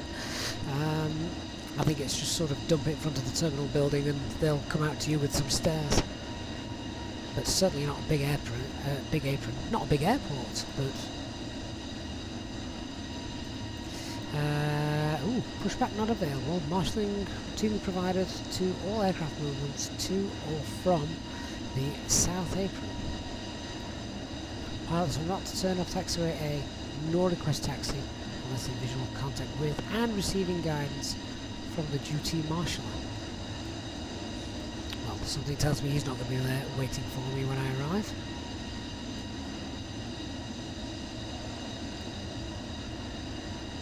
Well late, he'll have gone to bed.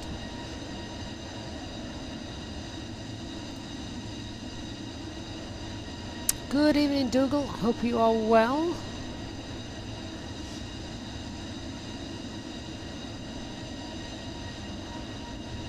Nick, you've never been so gutted, especially as you were in front of us. Something tells me you may be being slightly sarcastic. Oh, it did make me chuckle. It did make me chuckle, but then I got my comeuppance with the with the crash to desktop. So.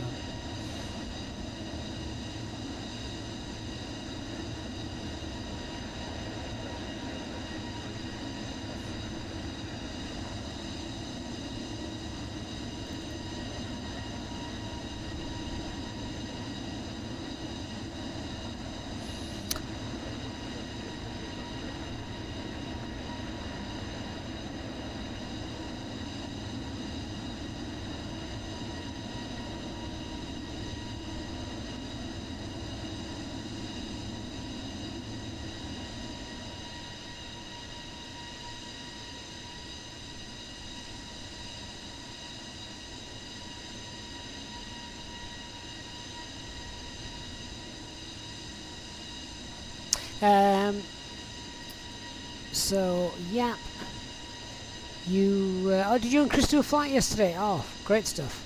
Yeah. Obviously get chatting on the Discord server and meet up, do a flight. Digital and Nick do similar things. FlyByWire A320 Neo Pilot hardware of the PC that I'm using is about to be revealed in the chat. Combrig! Greetings to you, sir. Hope you are well.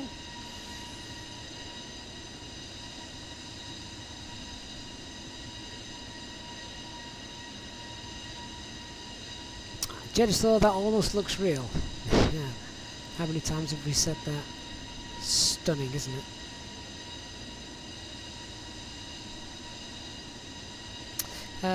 Michael, hello, you can watch us all day, very professional and don't mess around. Oh, thank you very kindly. We do sometimes have a little bit of fun on test flights and things, but no, when we're doing a real ops flight, we try and do everything by the book. Can you see the windshield wiper? Well, ergo my previous message, sadly it wouldn't be very professional. It's not raining, there's no water, and you would actually scratch the windows. And that's rather an expensive repair for auto glass.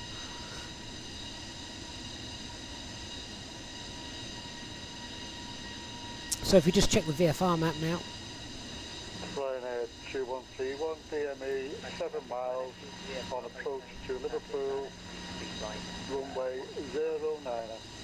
You can see that you've just heard some Liverpool traffic there. Just got Liverpool now to the west of us, the left of us, and Manchester, of course, over to the right. Dave Hudson, good evening, hope you're well. Derek Daniel, what calculator am I now using to calculate a flex temp? Oh, sadly I'm not using any. I'm lucky that when HD's around he can give us some real world calculations, but unfortunately, yeah, just like the rest of us, we're kind of stuck at the moment.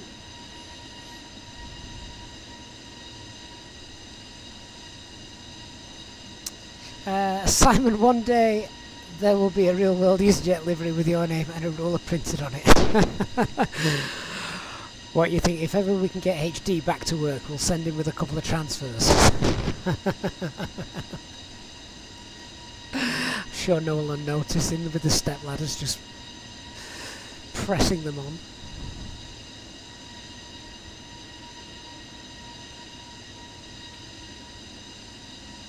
So Dave, this is about the perfect time for you, isn't it? Isn't it Monday morning where you are? Late night flight for us.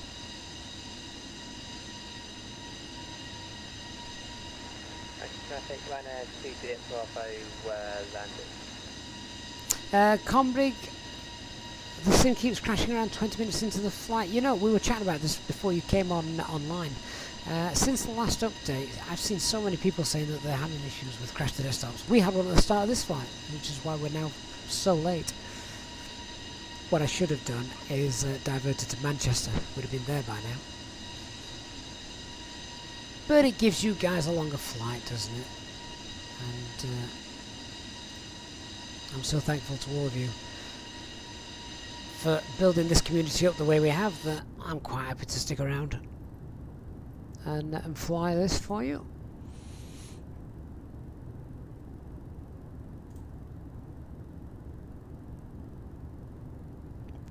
Okay, TM, you've taken off from Manchester, so now you're back with us. You're back in business. Looking forward to the VOR approach. Oh, I'm terribly sorry. Okay, the winds have changed. It's now the it's now the ILS runway 23. Mike Delta Hotel. Yes, sadly the Flex 10 Web Pro website is down, and the way it's looking, I think it may have gone for good, which is such a huge shame. I wish I had access to that database.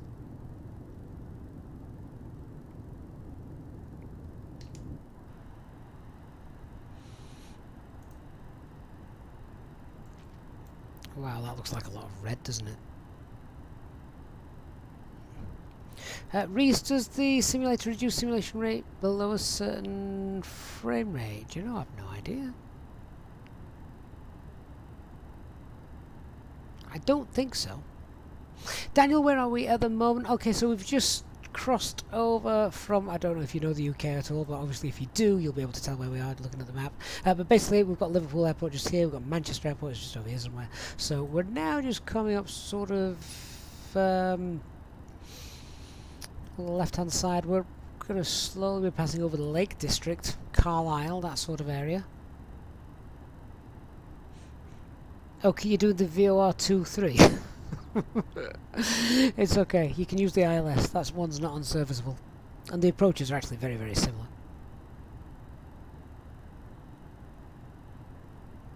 Chris, when will I next fly the CRJ? Oh, I know, you love to see me attempt how to fly the CRJ. Oh, I'll have to dig it back out again. Particularly now we've got the custom livery. I've got the private Easyjet livery. Big thanks to Dark Fury on that.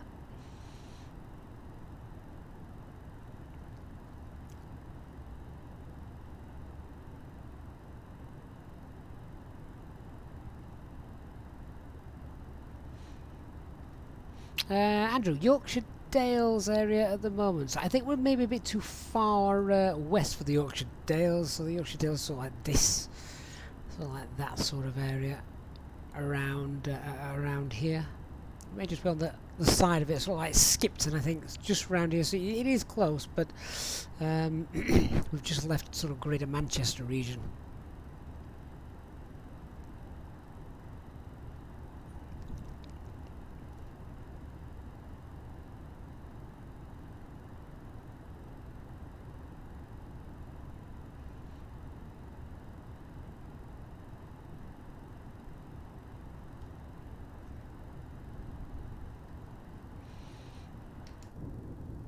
Sadly, with all the cloud layers, we're not actually seeing too much of the ground tonight.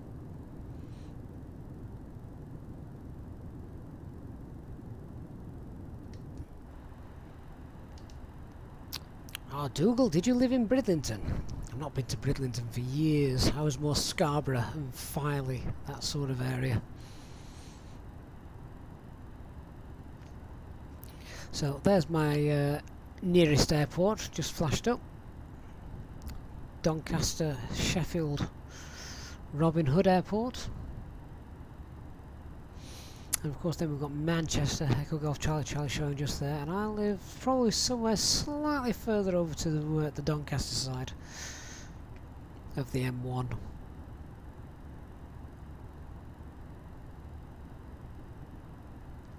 David, do I fly other aircraft for fun in the real world? Oh no, far too expensive.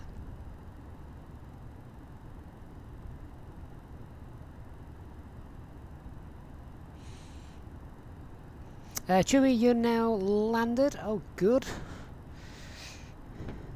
There's not that many places to park at Inverness.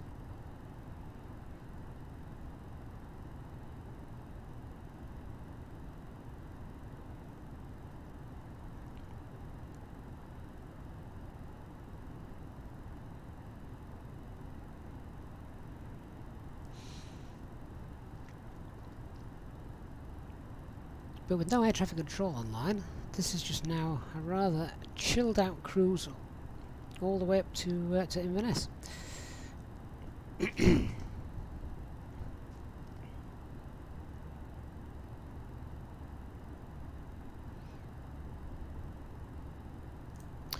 So we can probably start looking at planning our approach then now, can't we?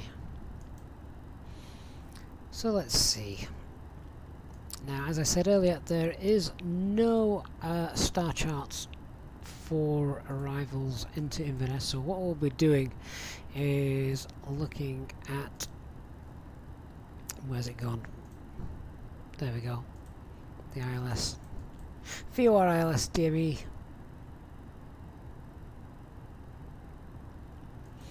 So we want to be 4,000 feet as we pass over the VOR, and then descending our way down to the platform altitude of 2,000 feet.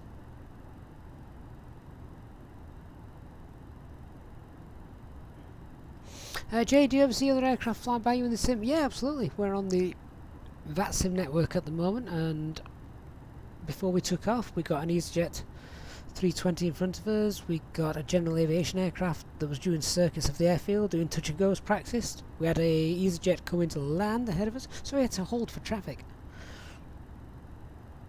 Chris, many thanks for popping in. Hope to see you again soon. Tomorrow, of course, is our Mileage Monday flight, so we'll be probably streaming online for most of the day.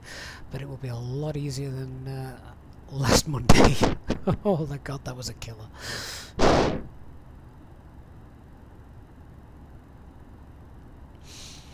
Oh, right, so what are we doing? We're going to land runway 23, there's no stars, so we just want to be 4,000 feet at the Inverness VOR.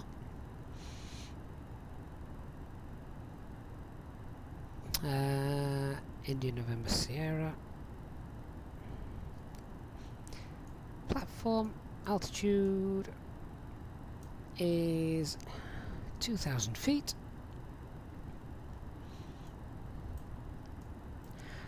Decision altitude is 221. Runway visual range 550 meters, which we should be absolutely fine with, no issues with that. ILS frequency, as we need to check that's in the box, is 108.5.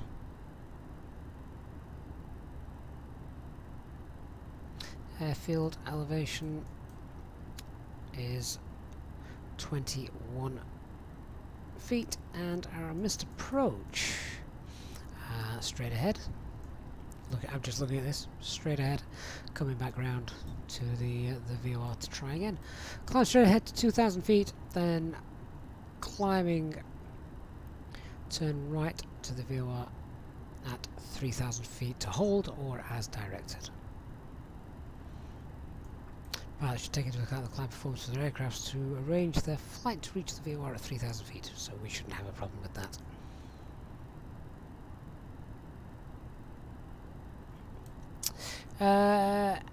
Michael, is air traffic control going to put us in a holding pattern? No, I don't think Inverness ever gets anywhere near enough traffic to require holding at the VOR. There is a published hold there, as you can see, but no, we're not going to need to. We're not going to need to hold.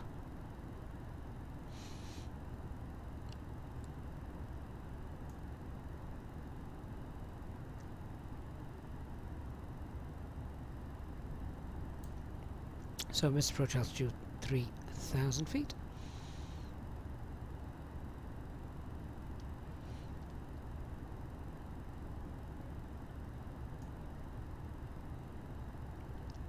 So pretty straightforward.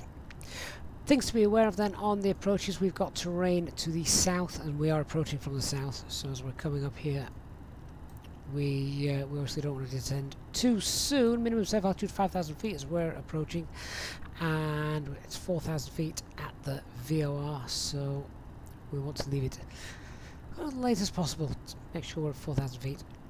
No sooner than the VOR. Then we'll start slowing down, configuring. We want to be flaps 2 by the time we're coming back round to intercept the ILS. Particularly as we intercept the glide slope, and we've only got about 5.5 miles to run by that point. So in which case, we actually want to be getting configured landing gear down whilst in that turn. Very, very short final.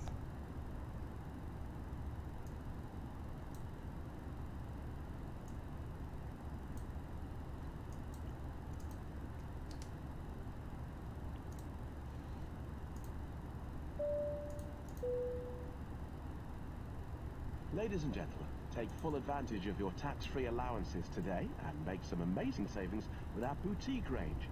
In your in-flight brochure, you'll find details of our award-winning selection of gifts, most with massive discounts, some of which are exclusive to you as an Easyjet customer. Make the most of your opportunity to shop and save from the comfort of your seat. If you'd like to see any products, have any questions, or would like to make great savings, then just ask us as we join you in the cabin shortly. So we're now just over Cumbria Airport. Doubt we're going to see it. No, far too much cloud cover over the UK tonight. With Cumbria Airport has recently just started holding its first scheduled passenger flights. I don't know where to. Jeddah thought it's quite a short runway, so we will have medium auto brake for this one. Right, so let's start getting ready then, shall we? When are we going to descend? That's the next question. What do we want to be? We want to be at 4,000 feet by the time we get to 4,000 feet by the time we get to Inverness, and we're currently cruising at 38,000 feet. So we've got an altitude of 34,000 feet to lose. So probably with a little winds are quite light, we'll look to start descending around 110 miles away. We're 153 miles away at the moment. Let's get some weather.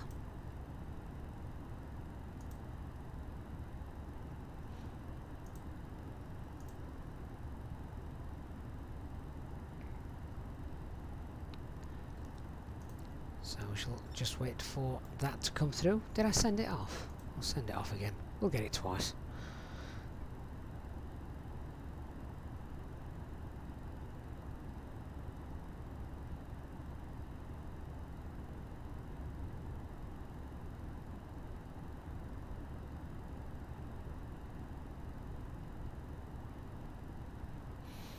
Right, let's read our company message. We'll print that off. Wouldn't it be a pain now if they said the winds have changed? We've got to use runway 5.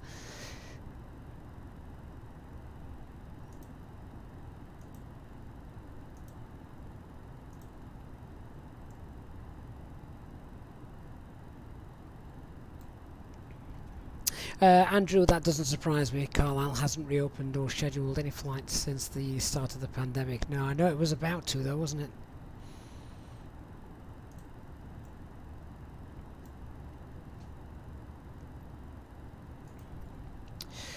Okay, so into the performance page then. QNH is 999 hectopascals.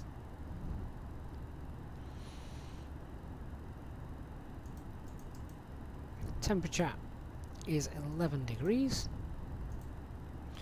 Wind is 200 at 3, so nice and light winds for our landing today. Transition altitude is 3,000 feet. That surprised me. It's quite a low, well, for the terrain that surrounds the airfield, that's quite a low transition altitude. And the Barrow decision altitude is 221.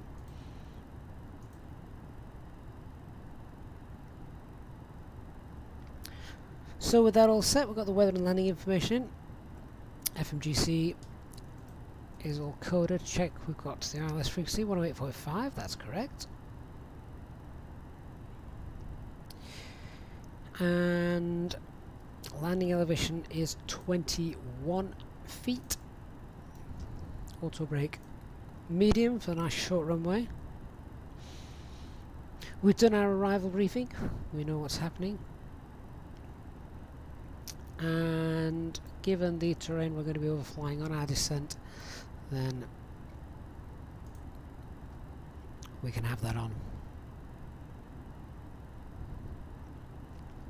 Set our standby, 999 hectopascals, scroll that all the way back. There we go.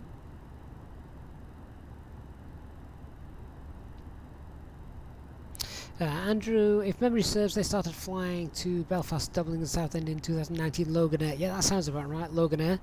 Are they the ones owned by the Stobart Group? Truckage company, Eddie Stobart. Oh, wait, if one of those ends up through the engine, then we've got a ready-made meal, haven't we? Okay, so this is where I'm going to cut a bit of time out. We're going to go direct Inverness. Is it Inverness we're going to go direct to before we fly this little route? I feel like we can go direct Gussie, couldn't we?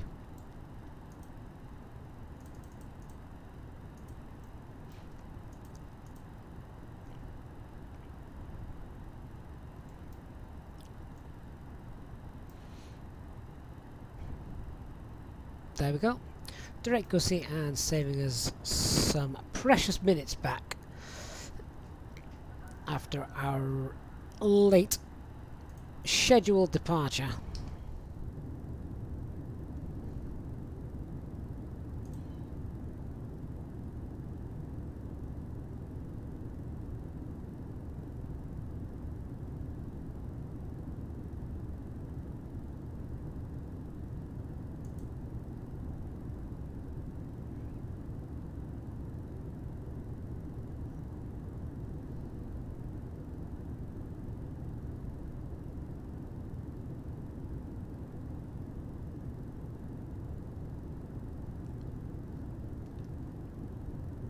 Do wish there wasn't quite as much cloud cover so that I could enjoy those views, but never mind. Right, so we're now more or less directly on our way towards the Inverness VOR, 117 miles out. We're about ready to start descending our way down. Ladies and gentlemen, from the flight deck once again, you will be delighted to hear that we will shortly be starting our descent into our destination, at which point the cabin crew will start preparing for our arrival. If you could please make sure that all the aisles are clear, the cabin crew are able to make their way around the aircraft without any luggage in the aisles, that would be most appreciated. A reminder for our Easyjetsimpilot members that free drinks are still available from the cabin crew until the seatbelt signs are turned on. Please note, however, that the toilets will shortly go out of use. Thank you.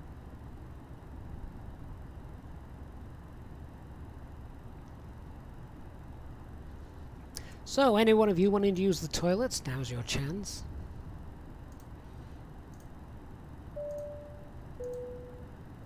In just a few moments, we'll commence our in-flight service, offering you the chance to purchase a selection of hot beverages, together with drinks and snacks from the bar. We accept payment in pounds, euros, most major currencies, and debit or credit cards. The correct change would be greatly appreciated. And if we could be of any further assistance, Thrust idle open descent.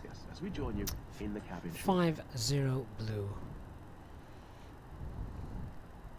So we want to be 4,000 feet at the VOR, but minimum safe altitude just to the south of the airfield until we get over the hills is 5,000 feet, which is why we've set 5,000 feet. Once we get a bit closer, we'll have plenty of time to lose that last 5,000 feet. Sorry, lose that last 1,000 feet and get down to 4,000 for the VOR.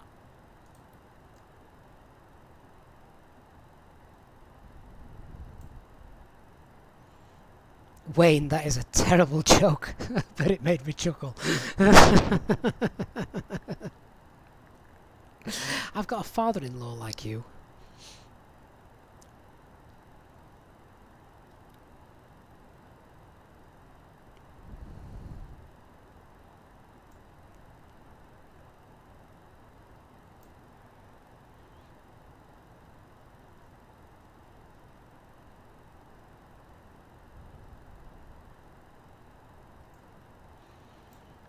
So we're going to need some de-icing on, aren't we, to punch through that lot.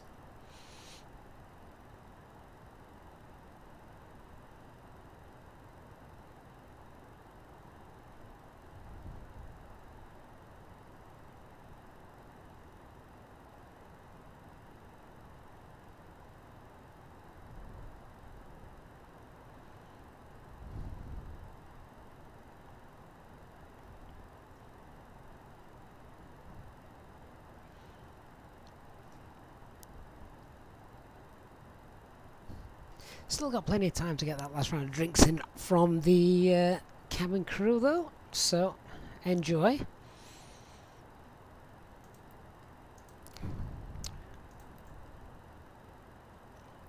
Oh, I do hope we get some nice views coming through. And is that another contrail that I could see over there? Can we zoom in? I believe we've got a contrail from another aircraft. Nice to see. That's the first time I've seen a distance contrail, strangely enough. I've seen them close up as we're flying overhead or below somebody, but yeah, that's really neat. Oh, it's hidden behind the winglet.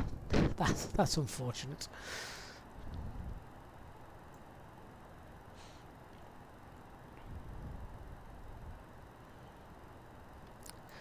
So now I'm just monitoring our descent rate and distance. Just thought the icing effect is completely overdone. You are quite right. Daniel, is that you? Where are you heading to, my friend? If you say Inverness, then I've just taken a shortcut to head you off.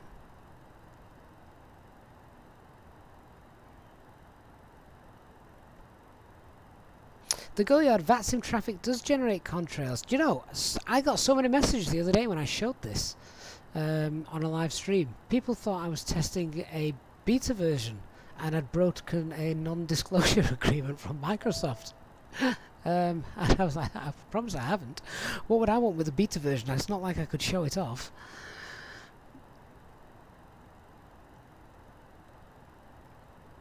But yeah, they've been in there for a while.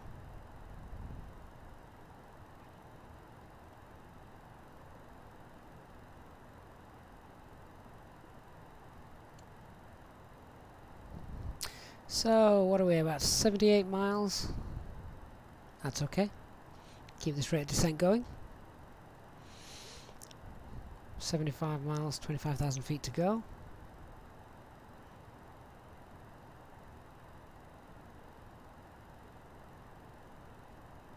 Ian, de-icing does affect performance a little bit. I think it just uses more fuel, to be honest with you.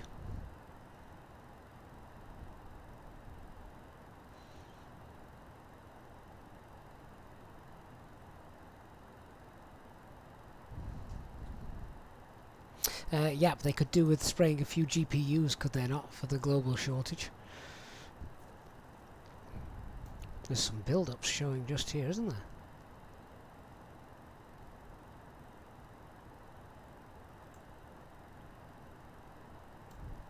there? Wayne, I would imagine, given the quality of the graphics in the sim at the moment, that will come at some point. I'm sure we'll see smoke from the tyres, and because we had it in FSX, smoke from the tyres, and the I'm just reading that 40 miles south VOR 23 approach. Okay, is that you by any chance? Yeah, we had it in FSX, the smoke from the tyres and the wake from jet blasts when it was raining.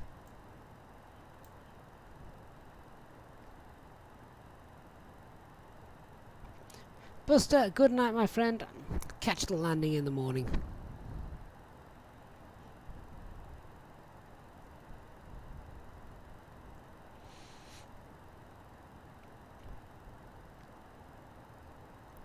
So we're bang on profile. We could perhaps just keep an eye on that. We've still got some speed to lose as well, of course. Might need a little bit of speed brake just to help us with that.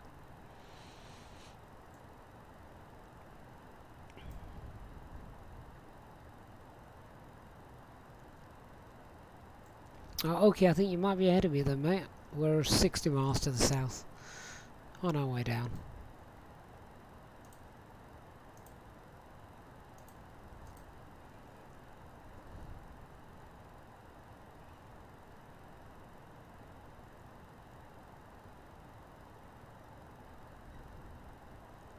Just going to wind that speed up a little bit and just get a few more miles on our side.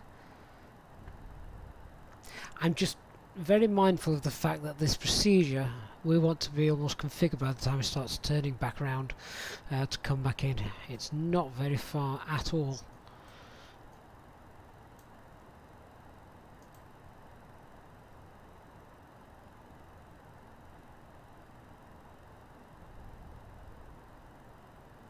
Nico, I never load the aircraft using the weight screen from Flight Simulator. I do it all through the McDo and the fuel loading screen on the FlyPad.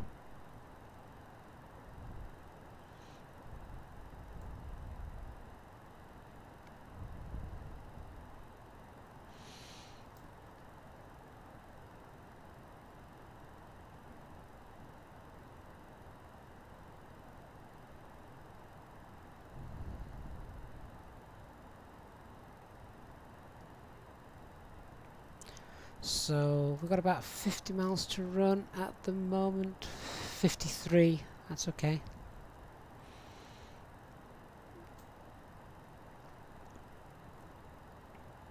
Nico, I'm afraid I couldn't actually answer that. I've not compared the two.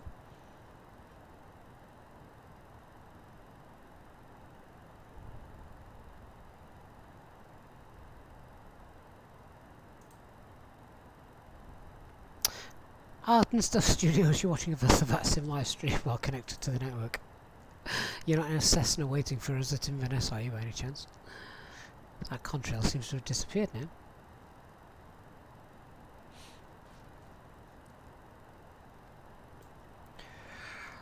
Oh, this is going to be dark down here, isn't it?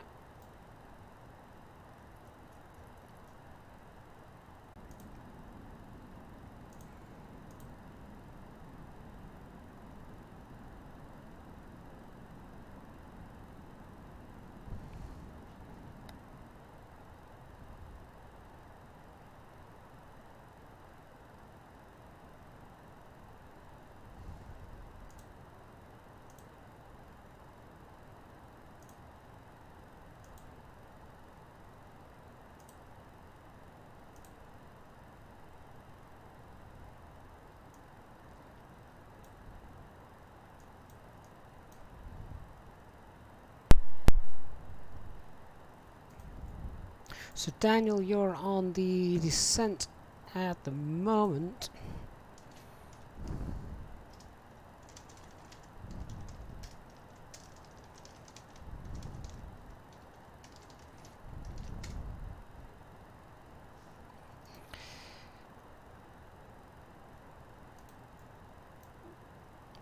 Had a little bit of an issue there, a connection problem, but I think we're back with you. If you have a problem, just hit the refresh button. Should sort that. Okay, time to get the seatbelt signs on, run the approach checklist. So, minimums are set, engine mode selector normal, and electronic flight bag is stowed.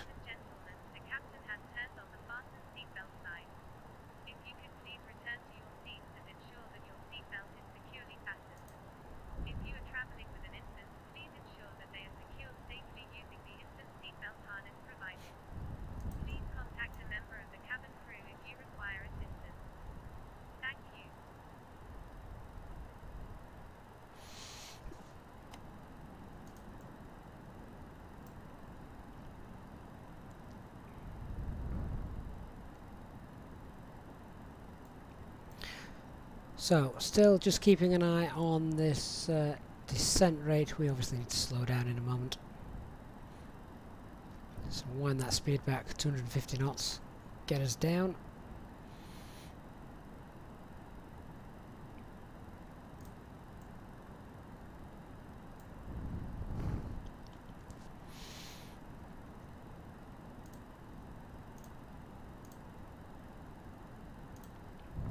Inverness traffic, Easy34 Alpha Mike is passing over Gussie inbound Inverness ILS published approach for runway 23.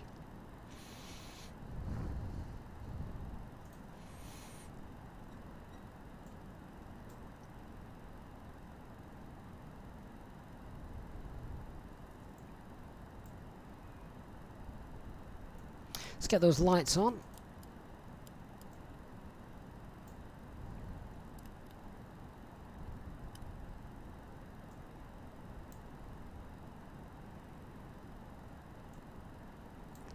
I tend not to use Microsoft Flight Simulator's default ATC.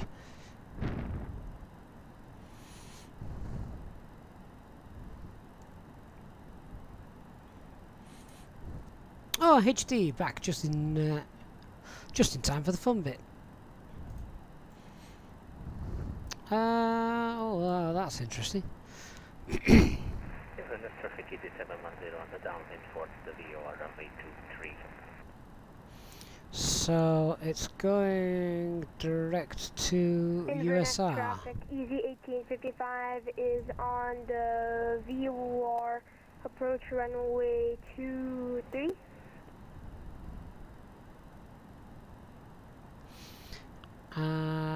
That's very interesting.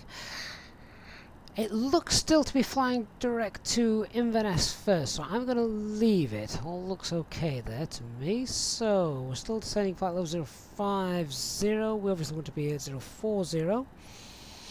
HD, unbelievably, that is correct. Transition altitude is 3,000 feet, which seems incredibly low for here.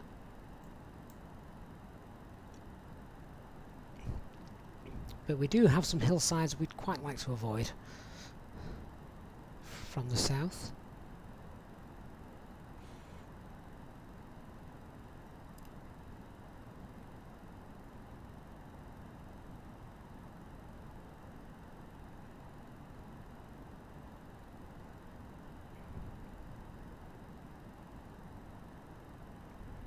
I love how the green line's actually disappeared and the diesel point is now just in the random middle of nowhere. We'll just watch for it doing something crazy as it passes that.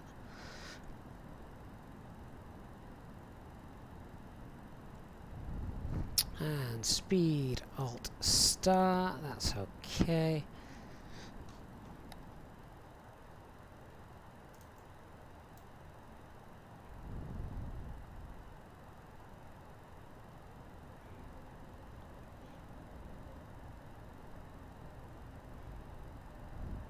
Sierra November 1316. The hold isn't a hold; it's actually the published approached.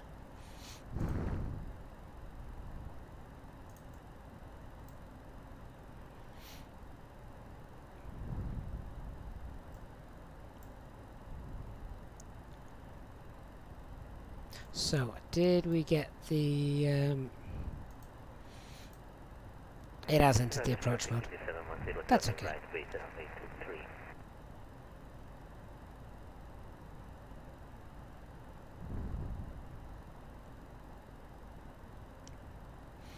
Looks now like it's turning direct towards the USR point. That's okay.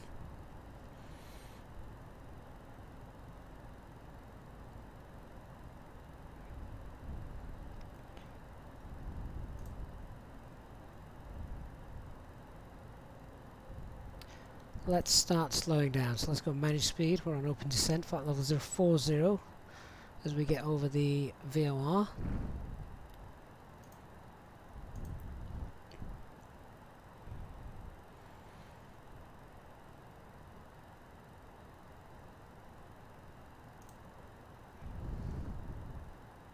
Didn't quite get the continuous descent approach.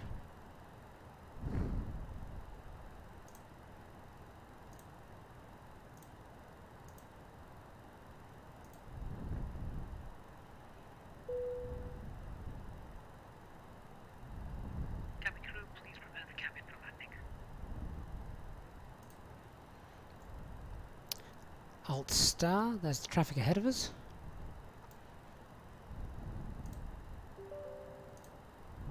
We can just see the ground beneath us. This is why we didn't want to get down to 4,000 feet now.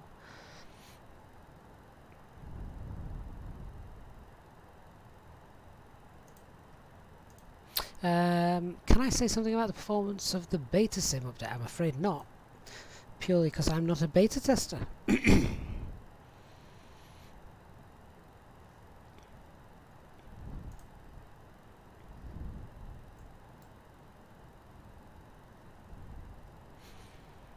Inverness traffic, Easy34 Alpha Mike is overhead the Inverness VOR outbound now to fly the approach published for runway 23 ILS. We will shortly be landing. Inverness traffic, Easy1855 is on downwind, runway 23 approach. Armrest down and window blind open. You now need to be seated with your seatbelt fastened, ready for landing. Please help us by handing in any rubbish, newspapers or magazines. Thrust that you do saddle, not want to take open with you. descent, The toilets are no flight level longer in service. 250, which now should of course be 2,500, and we're on our way down to the platform.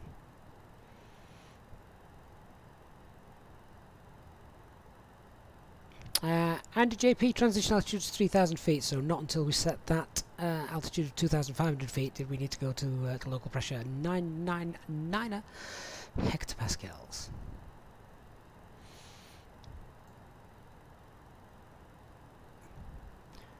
Okay, so let's start configuring. Flaps 1, speed check. Inverness traffic is 7106, nice final runway. Flaps 1. We just need to keep an eye on where this aircraft's going to turn, as we know that it can do some buggy stuff.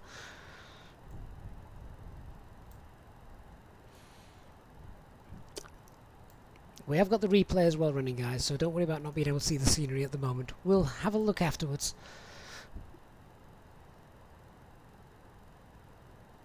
Climo, good evening. Nice to see you, sir.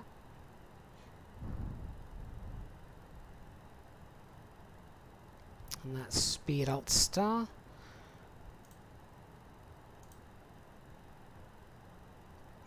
Actually, platform altitude is 2,000 feet. That's my mistake. It's 2,000 feet. It was 2,500 feet for the VOR approach coming in the other side. Radio altimeter is now alive as we've descended through 2,500 feet. That's okay. We can see the glide slope now coming up.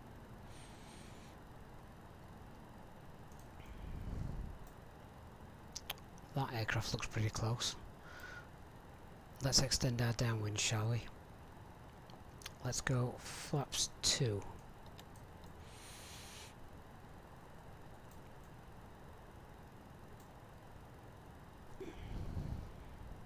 Inverness traffic, Easy34 Alpha Mike, extending our downwind for traffic separation.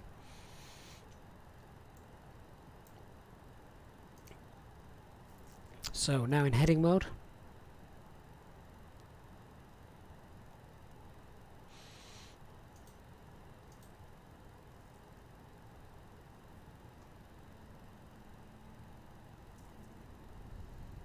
I'll just round that speed up to 180 knots. Come further away.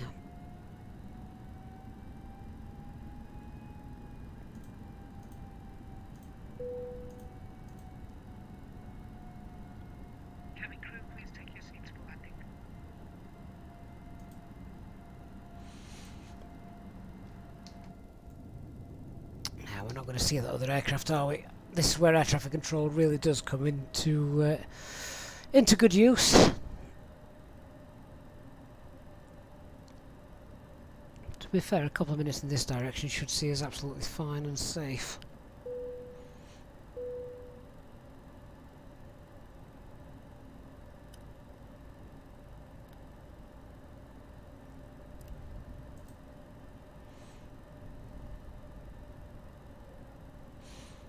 Okay, so if we now start turning our base leg 12 miles out, and now we'll look to go back to manage mode, reduce that speed, we should be clear of any conflicting traffic, and that water looks cold.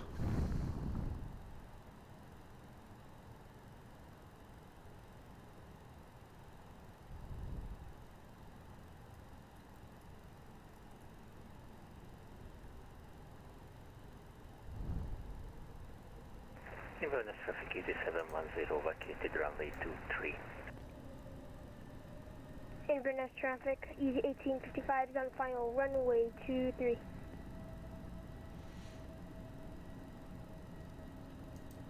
Yeah, I thought that it was going to do that.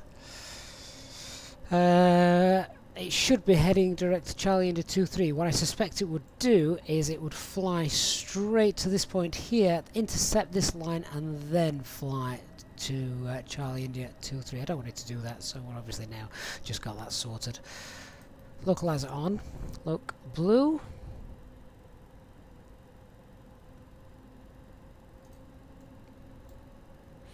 And even though we're only 11 miles out, we'll still hold 145 knots for that separation.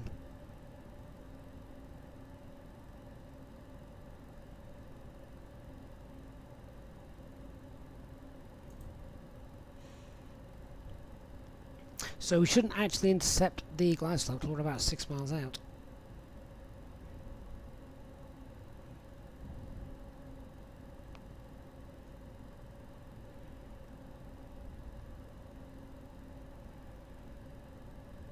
So as HD said, I could have just scrolled through and gone direct Charlie India 23, but I may as well just give ourselves almost a vectored heading to intercept it. We're going to fly straight at it anyway. Check the wind, of course, and it should be fine. So we're 9 miles out.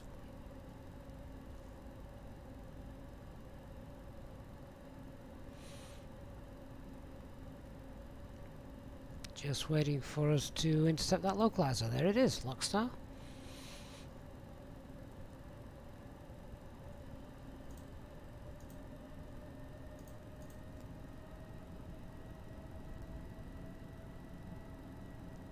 Eight and a half miles to run. Is it just me, or does it look cold up here in northern Scotland? Glide slope is alive. Autopilot 2 now engaged. Autopilot 1 and 2, Cat 3 dual.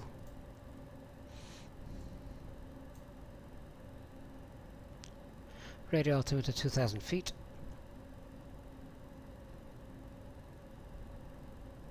Inverness traffic, Easy1855 is vacated, runway 23.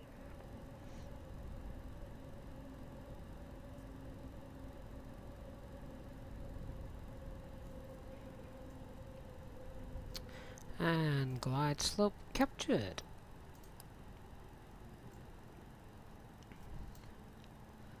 Mr. Road altitude is set. 6 miles. Landing gear. Spoilers. HD, I knew you were going to say that. As soon as I said it, I thought HD was going to come on in a minute and say it should have been left to right. Flaps 3. Flaps full. Landing checklist. Cabin is secured for landing. Auto thrust speed. Go around altitude 3000 set. Ecam memo. Landing. Ooh, there is a blue. Landing no blue. Cabin crew, seat for landing. And very little wind. However, look at the direction of it. I'm expecting that to swing around any second.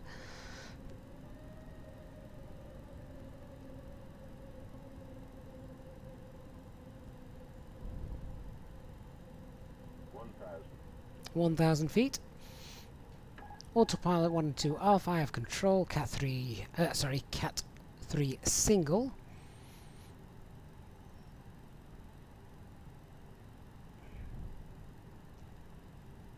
There's that low cloud cover which was forecast. You can just see a little bit of mist rolling in off the water. Keeping an eye on that wind.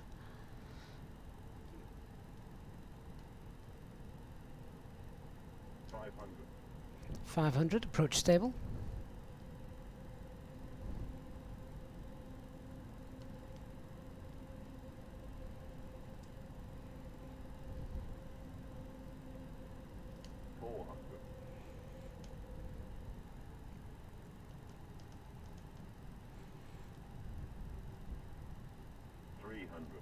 Above.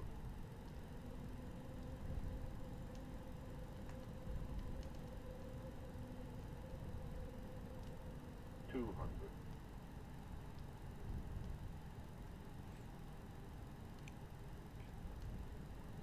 100. 50, 40, 30, 20, 10, 5.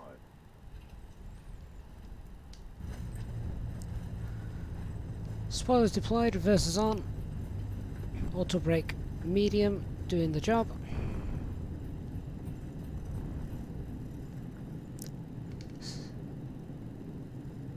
$70 knots. Reversers are off. I believe there's a bit of rain as well. We were below 70 knots before those reversers came off, that's fine. Release the auto brake.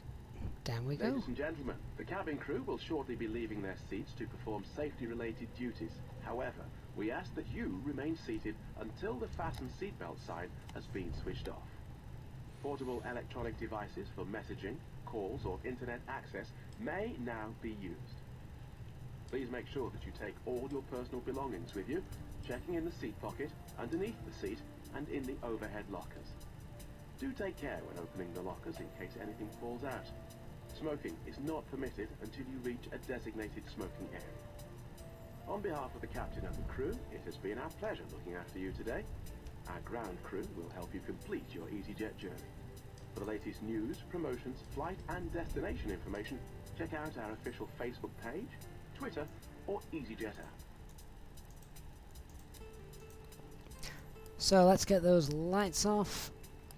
Leave the taxi lights on, of course. APU has started. Weather radar. Transponder. TCAS. And should we go and park next to Nick? I think. And then we'll have a little look at a nice replay to finish off. It's been a late stream, but rewarding. Finally, once we got here. I love the fact that we had a little... We've still got it, actually. Just a little bit of rain showing. Simon Smith, thank you very, very much, sir, for your €5 donation there. Long-time supporter of the channel. It really is very, very much appreciated. So, thank you once again for your kindness.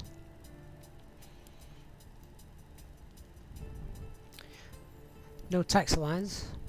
I think we're far enough away from Nick there, so we don't... scrape a little bit of British Airways paint on my orange winglets.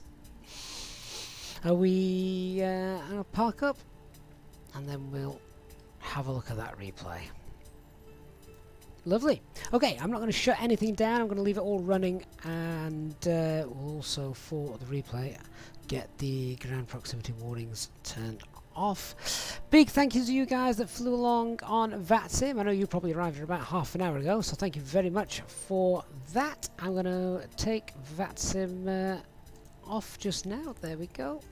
They've now disappeared. And let's stop that replay and load that back in, and we'll have a look at the passenger view on the left hand side. The right hand side, not too much to see, just whatever. I'm presuming it's a lock of some description. I'm not going to pretend to know the name of it, but let's just get that loaded. It of course does change the time of day, but that's fine. There we go. Let me hit play. Oh, self-loading cargo. I always forget that. I get a beautiful rating from self-loading cargo, then I transport them through time and space, and it really annoys them. Let me just zip through that.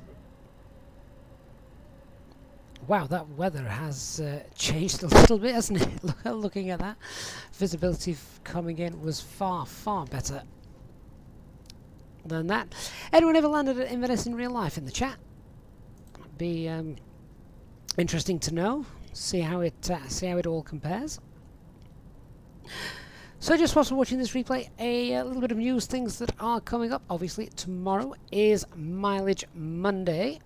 So we've got a nice long haul flight for you tomorrow. That's normally between 4 and 6 hours usually. So really looking forward to that. The last long haul flight we did, of course, was last Monday, where we did the real world 10k subscribers flight. In fact, actually, I think we're really close to 11,000 subscribers at the moment. So big thank you to each and every one of you for that. Yeah, so Mileage Monday, and we've got a few more giveaways coming up, which I'm really happy to tell you about. So we've got more copies of the Flight Control Replay, which I'm using right now to show you this, to give away. Great little tool. So I think we've got 5 copies of that coming up to give away, and then the Manchester, we've got a copy once again from Mako Simulations. Big thank you to them. We've got a copy of Manchester Airport to give away. So you know what, we may do that on Tuesday. We may do that Tuesday evening. We may fly from Inverness down to Manchester and give a copy away of Manchester Airport, courtesy of Mako Simulations. So don't miss that one. Tomorrow morning's flight is time is to be confirmed, but it's usually an early start, usually around 9:30 to 11 a.m. Zulu time. Ian, you've landed there plenty of times, but you don't normally see it till you're about 50 feet in. Yeah, that sounds about right.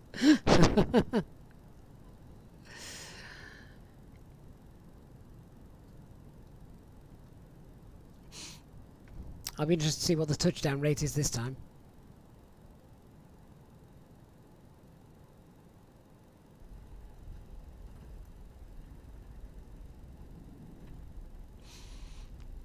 And there's that a few rain splatters as well.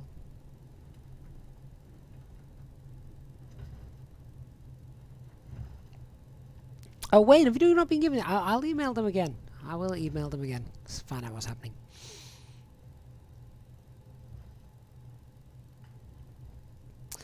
Beautiful. Looks like someone needs to cut the grass, though. All right. Great stuff. Thank you very, very much for those of you that have been alongside me tonight, those of you who've flown with me, and of course those of you that have watched the stream. And we pushed our way through the technical issues at the start of the evening. Thanks for sticking by me for that. Big thank you to all of you that are subscribed and helping to get our way up to, well, as I say, we're nearly at 11,000 subscribers now, so that's really is amazing. Very humbled, and a big thank you to all of you for that. My continued thanks and real appreciation to those of you that have donated and contributed to the stream this evening, as well, of course, as to the Easyjetsimpilot channel members for your continued support. I look forward to seeing you tomorrow for Mileage Monday. Hit the subscribe button, turn on the notifications bell so you don't miss that, and I look forward to seeing you then for a good old long haul flight to kickstart our Monday tomorrow. I'll leave you with one last replay. Good night, everybody. Hope you've had a great weekend. Look forward to seeing you all again soon. Good night.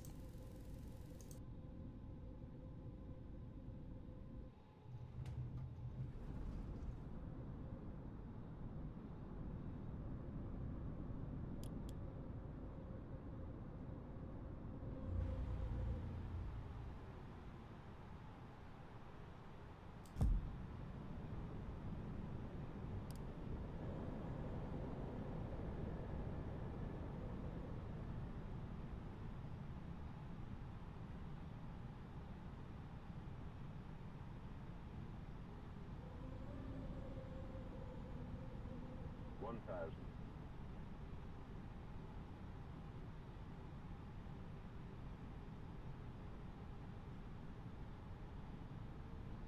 500.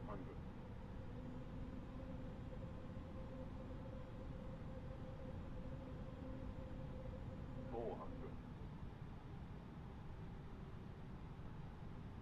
300.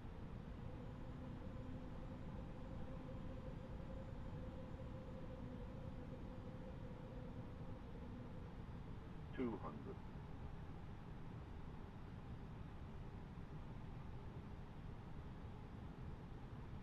100. 50. 40. 30. 20. 10.